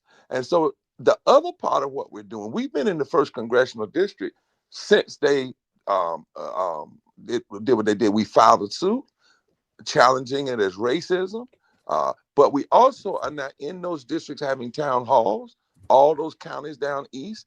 And folks said, well, you need to wait till after Christmas. We said, why? Why did you all wait till after a holiday?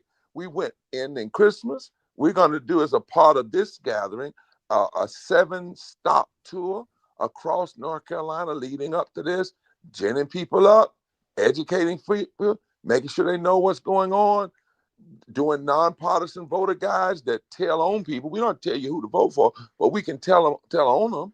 And then you have to look at it and say, well, I love this, but I don't like this.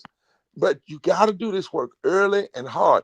If we mess around and say, what we're going to do is have a remember March on Washington, wait all the way till August. Now that's after the summer. Then try to gin that out in September and October. I'm not saying some of that won't help, but it's why. And why take it all the way to DC when you can do it in these states Right. and massively in the states. I don't know why we can't get this. DC changed from Birmingham up, from Alabama up, Right. Jackson up, from Montgomery up, from Selma up, not from DC down. And that was where the effort. I was looking the other day, Roland, and I challenged for last thing I'll say. I went back and read the speech that you and I often read, which is the speech Dr. King gave at the State House at the end of the Selma to Montgomery March, when they actually told him that he was going to get shot. They told him don't do that speech, but he did it anyway, and he did it long. I mean, it was longer than the march. Enormously Never Again, which we call I Have a Dream. It was like 45 minutes. But in that speech, he makes the point and says, the work that has been done across this nation grew out of the work done in three places: Birmingham, Selma, and Montgomery. And I thought about that, Roland. Yes, the movement's known all across the world, but Doc's primary focus was Alabama and Georgia. Now he did. You see what I'm saying? He made sure that he did hard work. We often talk about Doc as a speaker, and we try to isolate him as an individual. But no, go back. Birmingham, Montgomery, Selma, right? Without those three things he says in those speeches, they would not have built the models and the basis. And what other folk did was they picked up what they saw. So I'm saying to folk, you don't have to wait. Right now, take this model in North Carolina. What if a 50 or 100 pastors decide to do this in Texas and then in Georgia? Do your state and look at these numbers. If you gin up 10% of just black folk who didn't engage in the last election, and then gin up 10% of poor and low wage people that didn't engage around an election, you can flip almost any state, even these southern states, in particular in the at-large elections. Questions for my panel. Michael, you first. All right, Reverend William Barber, I think this is fantastic.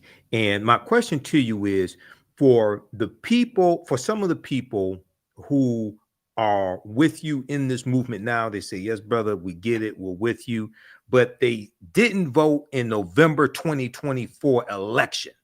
What are some of the driving issues that cause them to realize, okay, we have to be engaged now? What are some of the driving issues or the reasons that cause them to say, okay, we get it now? Well, let me say a couple of things. I'm glad you raised that question, because I just got out of a 3-hour session yesterday. You know, I'm like Roland, I'm a fact person, I'm a numbers person. So me too. We touched 11 million poor and low wage voters 3 times during the last election, a nonpartisan way, but in a very powerful way. We just had our statisticians and our meet with us, our team, to go over those numbers last week and then yesterday. And we found out that in the places where we were, and we know that they clicked on our text, or they played, so we sent people a video, a nonpartisan report card, and a text message, that there was no less than an 8% uptick among those folk who were infrequent voters. Now, part of the issue is, if we'd had more resources, we could have done it more, because the extremists are hitting their people 12 times. Right. See, there's been that we too often, and the voters we were going after, a lot of people, so-called progressive folk, they ignore them. That's one of the reasons people don't vote. We did a study and they said nobody talks to us. So you can reach them. Now, to your point though, we are in a moment now where people have been hit. Like, you remember that commercial when it says, "Thanks, I needed that." Remember you put on that? Great. Well, when these folk lost their health care and losing their SNAP, they're seeing more money put in ICE than put in public education. I mean, you start looking at this, there is a level of pain now that has people wide awake. Our job now is to connect that pain to their power and show them you don't have to be suffering like this.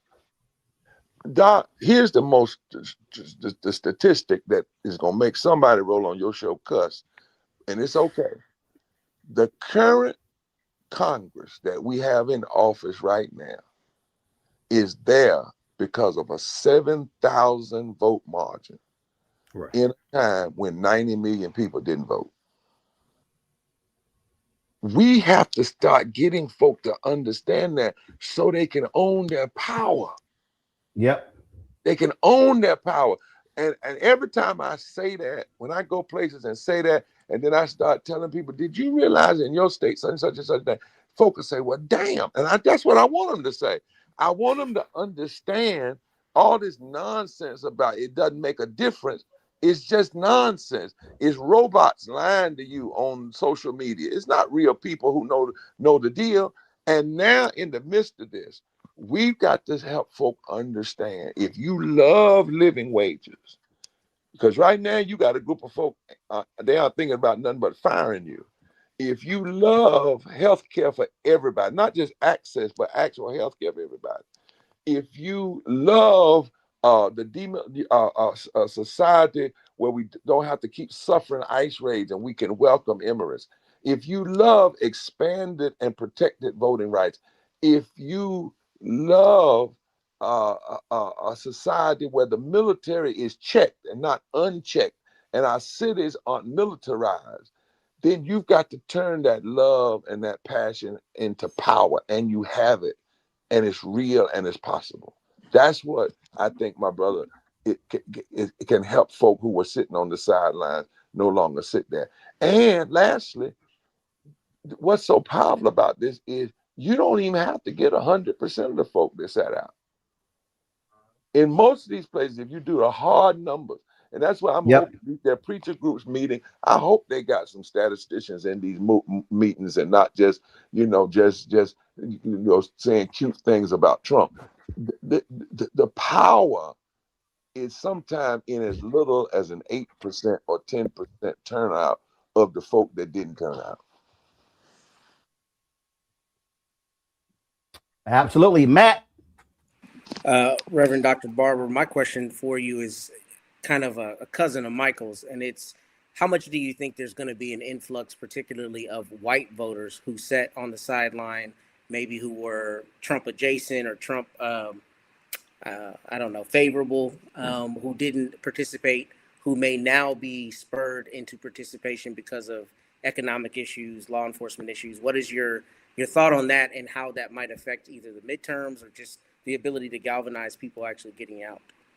Well, remember Dr. King said the greatest fear of the greedy oligarchy in this country is for the masses of poor black people and poor low-wage white people and others to join together and form a voting bloc that can fundamentally shift the economic architecture. He knew that in 65, which is why Dr. King began to mobilize black and white and brown and native and others. The reality is, I'm gonna give you a stat that there's a study that came out that said 19 million Biden voters didn't vote. That voted for Biden didn't vote for Trump, didn't vote for Kamala, but voted for Trump. Didn't vote. But when they asked them, the number one reason they didn't vote was there was not a clear mentioning of how poor and low wage people would be addressed, particularly on the issue of living wages and health care. Now, that's a study that just recently came out. We found out in another study that Trump only got 51% of poor and low wage voters. That means $50,000 a year in a family of four, regardless of their white, only 51%. But that was the first time he or any other Republican got 51% of that population. But we also know that we did not see a clear pitch, particularly to folk, whether they be white people in East Kentucky or black people in the Delta, with an economic message and a message that connects racism and economics. So my point is, I think that we're in a time when a lot of folk who did not vote, as you heard me say, in 2024, 1.7 million poor and low-wage people in North Carolina didn't vote. That's black, white, whatnot. But now we've got 300,000 people who've lost their Medicaid and 300,000 who've lost their food stamp, those SNAP. If you connect that pain to this moment and people understand it, I think you're going to see a large number of folks. And the challenge for us in this moment, though, and I'll be very honest with you, is wherever we're meeting, I'm asking people to do a thorough look at the outcome from the last election. We also have to look at the fact that somewhere almost near 20% of black males voted for Trump. Yeah. That black vote went down in Georgia among women.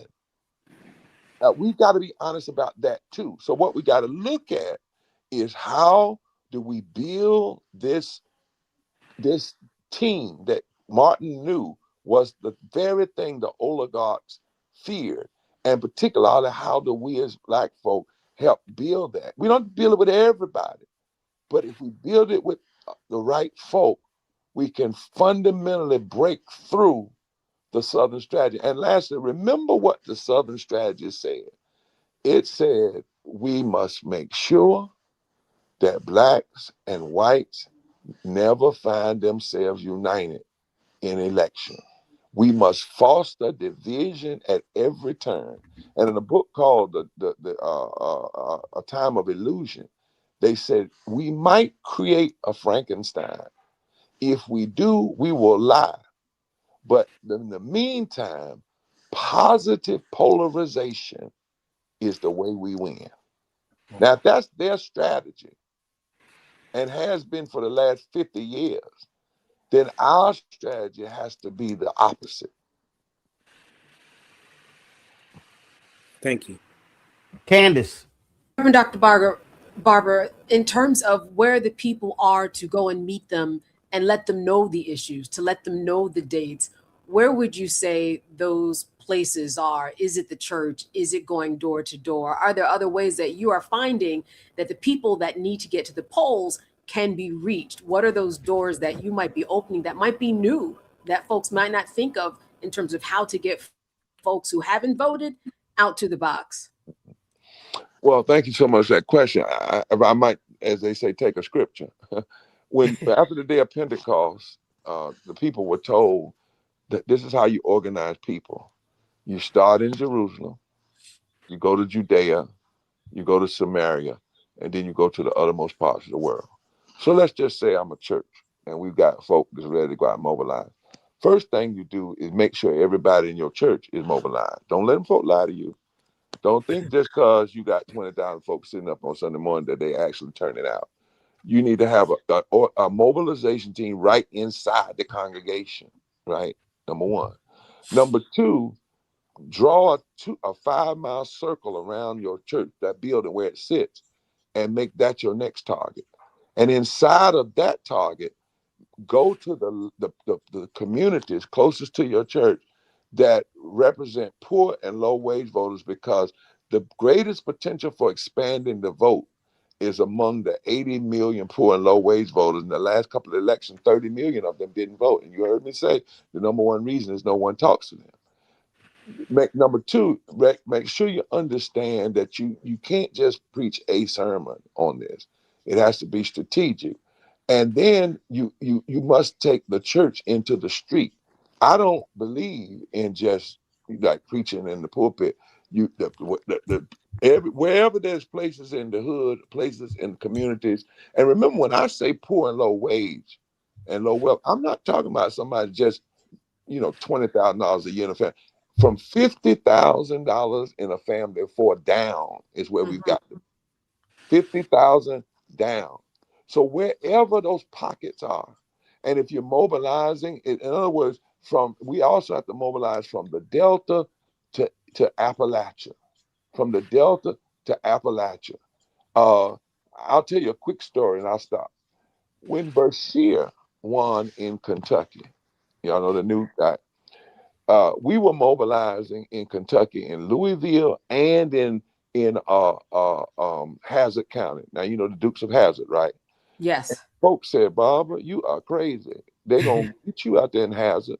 But what folk didn't know is that in Hazard County and Harlan County, those are the counties from which Justice Harlan came, who was the only Supreme Court justice to vote against Plessy versus Ferguson. They didn't realize that Harlan County and Hazard County are the counties where the song "Which Side Are You On" was written by a white woman who challenged the coal bosses and the government people who were dropping bombs on top of the miners, black and white miners, who were working together in those coal mines. So we went out there and we mobilized and we showed people how they were being fooled and bamboozled, and we challenged anybody who was running to come out there. We didn't endorse a candidate. When we left, Bashir heard the challenge and started changing his schedule. And he didn't just go to Lexington and Louisville. He started going out, not sending somebody, but going out to those counties. And we kept mobilized. Do you know that 4 of those 6 counties flipped in Kentucky? And he unseated an incumbent Republican governor in Kentucky. And the night that he won, he paid homage to what he had learned in the movement. He said, I found out this in running this time, that some issues aren't black versus white, they are right versus wrong. Some issues aren't Republican versus Democrat, they are right versus wrong. Some issues are not partisan, they are moral. And he committed to felony reenfranchisement. He committed to restore health care, because he found out a lot of those folk in Eastern Kentucky lost their health care, right? It wasn't just black folk. He found out, but he also found out that raising wages and union, and guess what? He's won a second term. My point is, this can happen, but we have to, as you said, the way you do it is you've got to do a race and an economic mapping of your community. And that's where you go. And the target, when we talk about poor and low wage, is again, $50,000 and below in a family of 4. That's what we call poor and low wage. Thank you. And you can't do that unless you actually take the time and understand the data. You got to pull the data to understand what's going on. You can't just have these verbal conversations, anecdotal and stuff along those lines. And you got to, we talked about micro. You got to sit here and you got to say, all right, leaving this rally, collect the data on who's here. Now we're going to need folk to target not just county, city, neighborhood, blocks, streets, houses. It can't just be preachers. It can't just be preachers standing in the pulpit saying, I need y'all to go out and vote. No, the preachers need to be saying there's a 0.05, a 0.10, a 0.25 mile radius around the church, and we gonna knock on doors in our radius. That's how this thing is gonna happen. Because to your point, Trump is there because of 7,000 votes. They can lose if you mobilize 7, 10, 20, 30, 40,000 people, and that's just done one by one. That's micro to macro. You can't do macro to micro. No. And I want y'all to hear what Ramona and I are saying. The current Congress that is turning loose this president, most of what he's done, he could not have done it without the Congress, right? He could not have passed a big, deadly, ugly, destructive bill. He would not be able to do the tariffs. He would not have been able to have unchecked militarism. Mike Johnson is the speaker because of 7,000 votes in a time when 90 million people didn't vote. And what we should have is our best people. Cornell is one of them. I talk to Cornell all the time. Cecilia Lake is another who focus on these. And you can get it, as Rose said, all the way down to the block. And you target infrequent vote. In other words, these are people who vote, but for some reason they're infrequent. And if you target poor and low wage infrequent voters, up until last year, the majority of poor and low wage folk, when they voted, tend to vote progressive. Now, when you start getting over that 50,000 and you talk about those are the quote unquote whites, if you will, that tend to vote so extreme. Is those a little bit, but the reality is, and we blame poor folk for a lot of stuff. The reality is most poor folk have stayed home, right? They don't vote because they say nobody talks to us, nobody comes to see us, nobody targets their ads to us. Think about it. When's the last time you've heard a presidential debate where the issue of poverty even got 5 minutes of discussion? Think about it, except on Roland Show, right? So the point is, the data tells us that those folk there's 83 million of them. 57 million voted in the last election. Some 30 million didn't. When we did our targeting, we said to our data folk, we want to reach 15 million, half of the infrequent, poor, and low-wage voters. And I'm going to tell you, Roland, that what we found out yesterday, and the guy who talked to us and helped us go through the numbers, he said, Barbara, the only reason that you all didn't have a more impact was resources, because you couldn't touch them as much. And he said, and the guy said, it's a shame that folks spent billions of dollars on these consultants and everybody else, and nobody, when they heard what the program you're doing, and this is nonpartisan, didn't at least say, we'll put enough money here so you can reach these folk 10 times. He said that the methodology is right. It's the funding.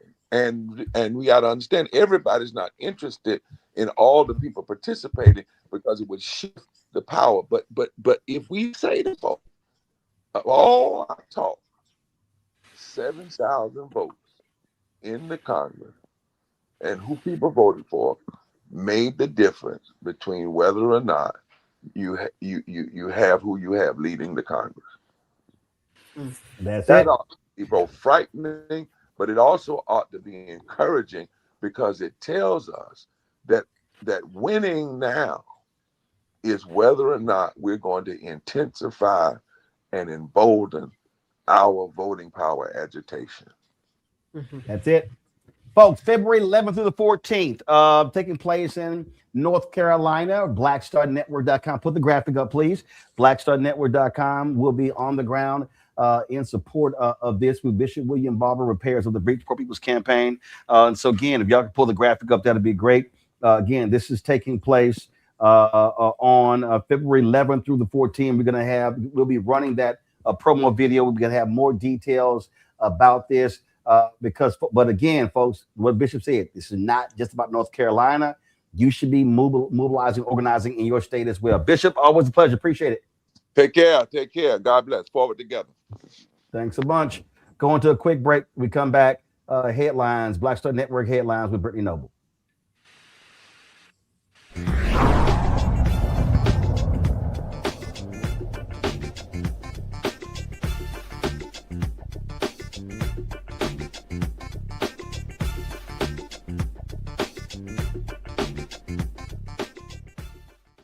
If in this country right now, you have people get up in the morning and the only thing they can think about is how many people they can hurt, and they got the power, that's the time for mourning.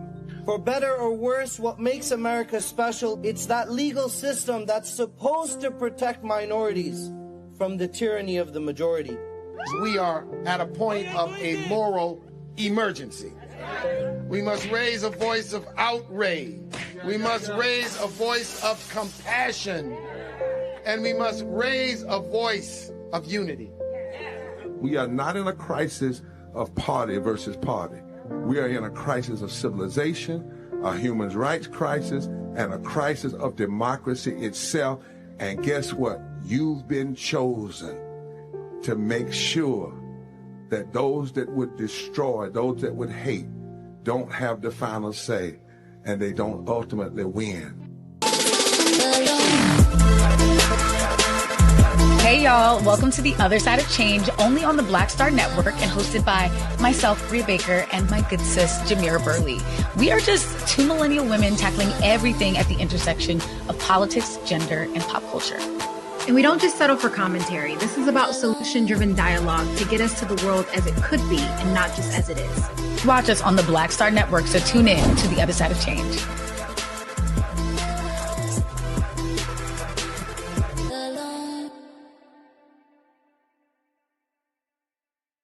Melanie Campbell, National Coalition on Black Civic Participation, and Black Women's Roundtable. And we are watching Roland Martin Unfiltered all day, every day, 24/7. Spread the word.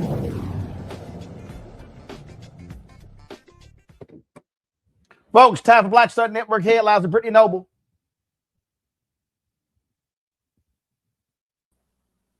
Muted. Brittany, you're muted. I apologize. I'm ready for headlines now. There we go. Federal prosecutors have initiated a new criminal investigation into New York Attorney General Letitia James. This comes after a grand jury previously declined to indict her twice on unrelated criminal charges. The new probe represents the latest effort by the Department of Justice to target one of President Trump's political adversaries. James pursued a civil fraud case against Trump after he left office. The focus of the current investigation is on financial transactions between James and her longtime hairdresser. A grand jury has charged James with defrauding a financial institution to secure a better interest rate on a property she purchased in Virginia. A federal judge has ruled that a federal prosecutor is unlawfully serving in upstate New York. Judge Lorna Schofield stated that the Department of Justice attempted to use shortcuts to keep acting U.S. Attorney John Sercone in office despite a 120-day limit for U.S. attorneys whose nominations have not been confirmed by the Senate. This ruling marks the fifth time the judge has determined that a top prosecutor appointed by Attorney General Pam Bondi was served unlawfully. Schofield issued the decision as part of a case brought by New York Attorney General Letitia James' office, which sought to challenge grand jury subpoenas that Sercone had served. Well, the Department of Justice's civil rights chief is scrolling through social media for anti-DEI targets. Hermet Dillon is reportedly using personal social media activity to identify people or entities who express anti-DEI views, potentially as a basis for investigation or legal action. Career attorneys in the DOJ Civil Rights Division typically rely on formal complaints and meticulous evidence vetting to pursue cases. Using social media as a primary source for identifying targets hinges on the First Amendment's protection of free speech and is seen as an unconventional, potentially biased method. Well, a federal judge has dismissed the police reform agreement in Louisville that was related to Breonna Taylor's case. The proposed agreement for police reform, which aimed to establish federal oversight, is coming to an end after several years of effort. This proposal was initiated following the 2020 killing of Breonna Taylor, who was shot by police while she was sleeping in her bed. The judge ruled that the court-enforced settlement could not proceed after the Department of Justice withdrew its support earlier this year. The judge stated that the responsibility for ensuring that the Louisville police comply with the federal law should rest with the city's elected representatives. And Indiana University has canceled the 57th annual Martin Luther King Jr. dinner in Indianapolis, citing budget constraints. The Black Student Union has received formal notification that the event will not take place at the end of the fall semester due to insufficient funding. This decision has frustrated the Black Student Union, which believes it reflects deeper issues and a lack of representation of Black voices in the university's decision-making process. They also suggest that the current political climate may be influencing this decision, claiming that the university is using budgetary excuses to undermine Black traditions under vague justifications. And a North Carolina town is addressing a historic injustice by returning land to the Cherokee Indians. The town of Franklin voted unanimously to return the Naquazi Mound to the Eastern Band of Cherokee Indians. This decision is significant because the mound is the largest unexcavated mound in the Southeast and holds profound spiritual importance for the Cherokee people. The site has been previously owned for about 200 years and was part of a Cherokee mother town before the founding of the United States. The City Council's decision reflects the tribe's commitment to reclaiming ancestral territory and preserving cultural heritage. The next steps will involve the Tribal Council agreeing to take control of the land, initiating the legal process to transfer the title, and ensuring that the site is managed responsibly by the tribe. Roland? All right, Brittany, we appreciate it. All right, Michael, Candace, as well as Matt. My goodness, there were a couple of congressional hearings this week that were pretty wild. And we showed you Congresswoman Jasmine Crockett and some others, but whoo, man, did Congresswoman Summer Lee of Pennsylvania get into it with James Comer? Watch this. So many people on this committee have already articulated, nobody here believes that rooting out fraud and waste and abuse is not a top priority of this committee, of our caucus, of their conference. It is. If you're on this committee, it is the top charge that we all undertake incredibly seriously. But I think, like so many things with the modern Republican Party, it's like you're skulking right around the edge of things, but too often, your bigotry, the Republican Party's own bigotry, is imprisoning them and keeping them from ever actually doing something that helps, not harms, the American people. And this is another one of those instances, right? When it's a person of color, if it's 2 or 3, it's a pattern, and the entire community must be indicted. But if it's 100 Republicans, it's just not bad. Neither here nor there, because it's important. That's why we have routinely held hearings where we actually go over with the Government Accountability Office their high-risk list. We take it seriously. But the tone of this hearing seems to be a hypocritical witch hunt. It's hard to take it as anything but that, rather than an actual oversight effort. Our federal government currently has the tools to catch and prevent waste, fraud, and abuse. It's how the alleged fraud in Minnesota was caught by the Biden administration in the first place. Mr. Blue, as a former federal prosecutor, you're familiar with some of the tools that we have, correct? Yes. Just briefly, could you please verify the following tools for me? Yes or no? Does the Government Accountability Office work to reduce waste, fraud, and abuse? Yes. Do inspectors generals work towards these goals? Absolutely. What about the Council of the Inspectors General on Integrity and Efficiency? Yes. Are whistleblowers important to rooting out waste, fraud, and abuse? Absolutely. Has the Trump administration helped or hurt these tools? Certainly hurt it by disbanding the Council for Inspectors General and then ultimately firing 19 IGs. Thank you. That's right. Again and again, Trump has attacked the oversight mechanisms within the federal government. He illegally fired 17 inspectors general and other key personnel. He goes after whistleblowers and he tries to roll back their protections. He routinely ignores the rampant corruption within his own administration. Republicans have turned a blind eye to all of this. They have held no hearings on these actions. And this hearing today isn't even about fraud generally within the federal benefits system, which we would welcome. Republicans have cherry-picked a blue state and an immigrant population, vulnerable, to demonize. To be clear, Minnesota is not the only state with a fraud problem. To truly tackle waste, fraud, and abuse, we need to approach the issue with a scalpel, not a mallet. Discovering that people are committing fraud in the federal program does not mean we should smash the whole thing and end it. It means its oversight mechanisms need to be improved. That's why it's so disappointing to see that the Minnesota House Fraud Prevention Committee that our witness, the Honorable Kristen Robbins, chairs, has issued no reports on these uncovered schemes. It hasn't advanced any legislation to address the issue or even shared whistleblower reports with their Democratic colleagues. They've just held a bunch of hearings and generated headlines, something our committee is all too familiar with. This hearing is not an effort by Republicans to improve social service programs.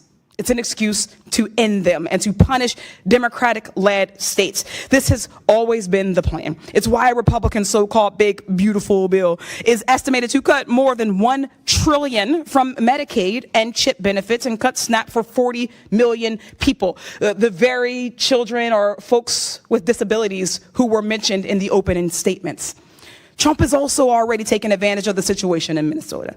After a YouTuber harassed and posted unsubstantiated claims of fraud against child care centers, HHS froze child care funding to Minnesota, which would affect more than 23,000 children. Just yesterday, Trump also froze approximately $10 billion in funding for programs supporting child care, social services, grants, and cash assistance in not only Minnesota, but in other Democratic-led states of California, Colorado, New York, and Illinois. No matter what party we're elected to, we represent the people of our district, Democrat or Republican. We represent as the federal government all people of all states, irrespective of how they voted. That's the charge that I took, and I would like and hope that you all would do the same. When so many of these social service programs are being gutted and defunded, fraud becomes even more harmful, as that means even less money is going to people who need it. People need these programs. This situation should be an opportunity to take a deep look at the programs and improve their oversight abilities, not an excuse to cut them entirely. If we care about the most vulnerable, if we care about the most marginalized, this is an opportunity to do so, and I welcome us to actually do that one day. Thanks, I yield back. Ms. Lee, the IGs are hired to identify fraud. They haven't identified fraud. The IGs have failed. But anyway. You all have failed. No, you all continue to fail. We've done nothing. You've had the gavel, Mr. Comer. We barely do hearings on anything that actually affects change. You have power here, and yet you don't do anything. Yes, he actually initiated this, sir, but thank you so much for your opinion. You have failed. I yield it back. Chair recognizes Mr. Perry from Pennsylvania for 5 minutes. Thank the chair. Oh, that's how you get that ass, Matt. Yeah, and that's how you show receipts. I mean, look, this is the same kind of cognitive dissonance we always talk about on the show, but they're the first ones, Republicans primarily, to talk about, rule of law, the process, the whole deal. And then you gut the oversight for that. If you really wanted that, then you would beef up those processes, not remove them. And, I'm glad that she called that out. I'm glad that she specifically said, don't you already have weren't there mechanisms that were supposed to root out what you're claiming is this fraud and abuse and waste? And if you get rid of those, then you're talking out of both sides of your head. And we know that the administration has been doing that. We also know that DOJ, from my understanding, did not post the results that it was talking it was going to have. So that's all lip service. It's all rhetoric. And I think that rhetoric is not going to bode well for them when it comes to the midterm, because what people are actually seeing is inflated cost, and they are not seeing cheaper groceries as they were promised they would be seeing very shortly upon Mr. Trump's return. Michael? Yeah, Summer Lee exposed more of this nonsense coming from the Trump administration and coming from these feckless Republicans in a very unproductive 119th Congress. And this is an example. So you had Trump fired 17 inspector generals because criminals don't want oversight. That's what this is about. Criminals do not want oversight, and they want to remove those mechanisms that will be the guardrails that will investigate them.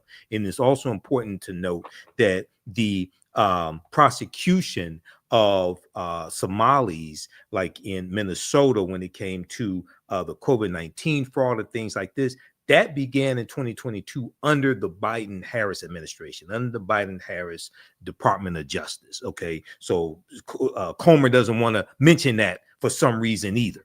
But this is the result of 7,000 votes, as Reverend William Barber said.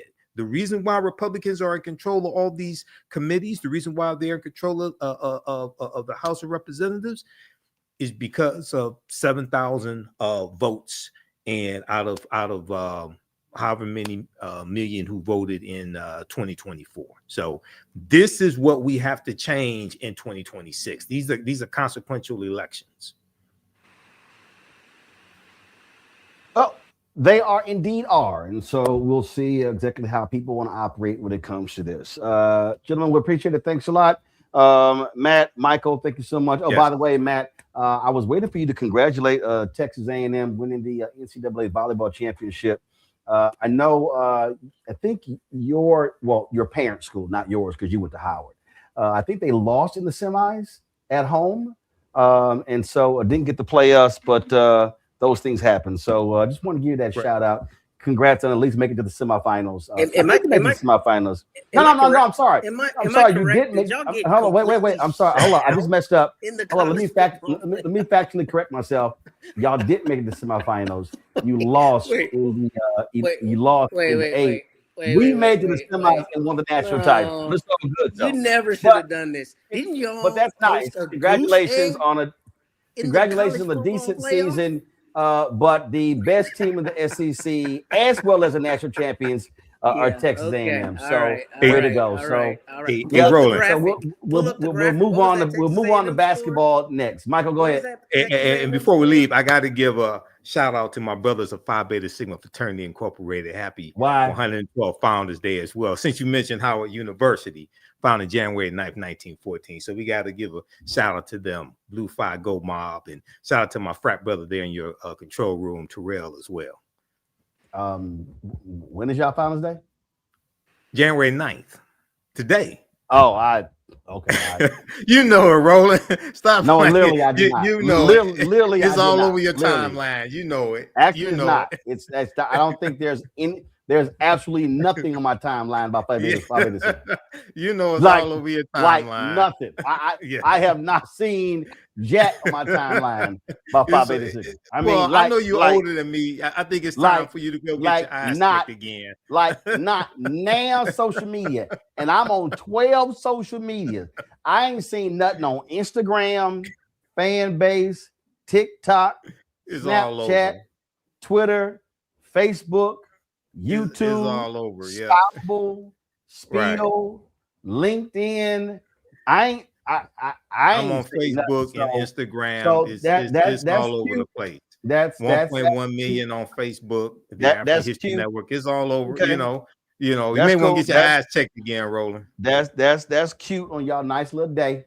But yeah, that's cute. That's cute. So congratulations on your cute day. All right. That is Thanks. Happy New Year. That is it for us. Y'all know the only thing that matters is December 4th, 1906. The rest of these people, whatever. All right, Matt, Michael, Candace, I thank y'all. Thank you so very much. All right, y'all, that's it for us. Hopefully I'll be back in the studio. We're doing a lot of great things, a lot of rewiring, change audio, video stuff, a lot of new things we're adding.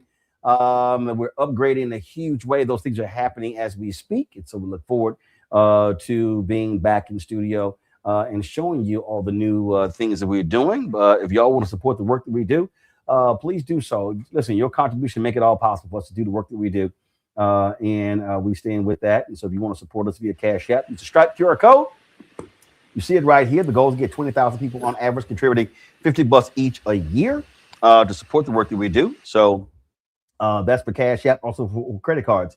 PayPal's R Martin Unfiltered, Venmo's RM Unfiltered, Zelle, Roland at RolandSMartin.com, Roland at RolandMartinUnfiltered.com.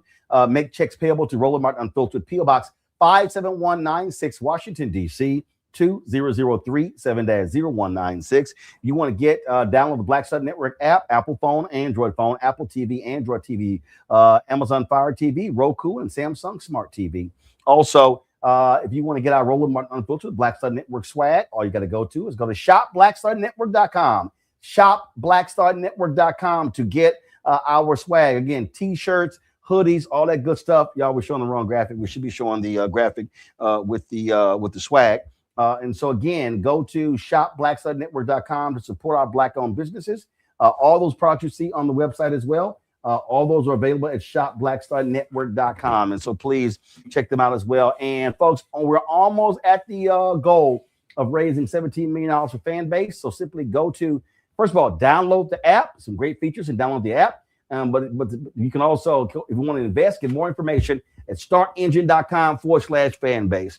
Every Friday, we end the show showing all the people who donated. We've got nearly 37,000 donors since we launched this show September 4th, 2018. We appreciate every single donor. And so although we could easily just say we're only going to show the donors in the past year, no, we show all of the donors who've contributed to our show. And so we're going to close the show out with that, folks. I'll see y'all on Monday right here, Roland Martin Unfiltered on the Black Star Network.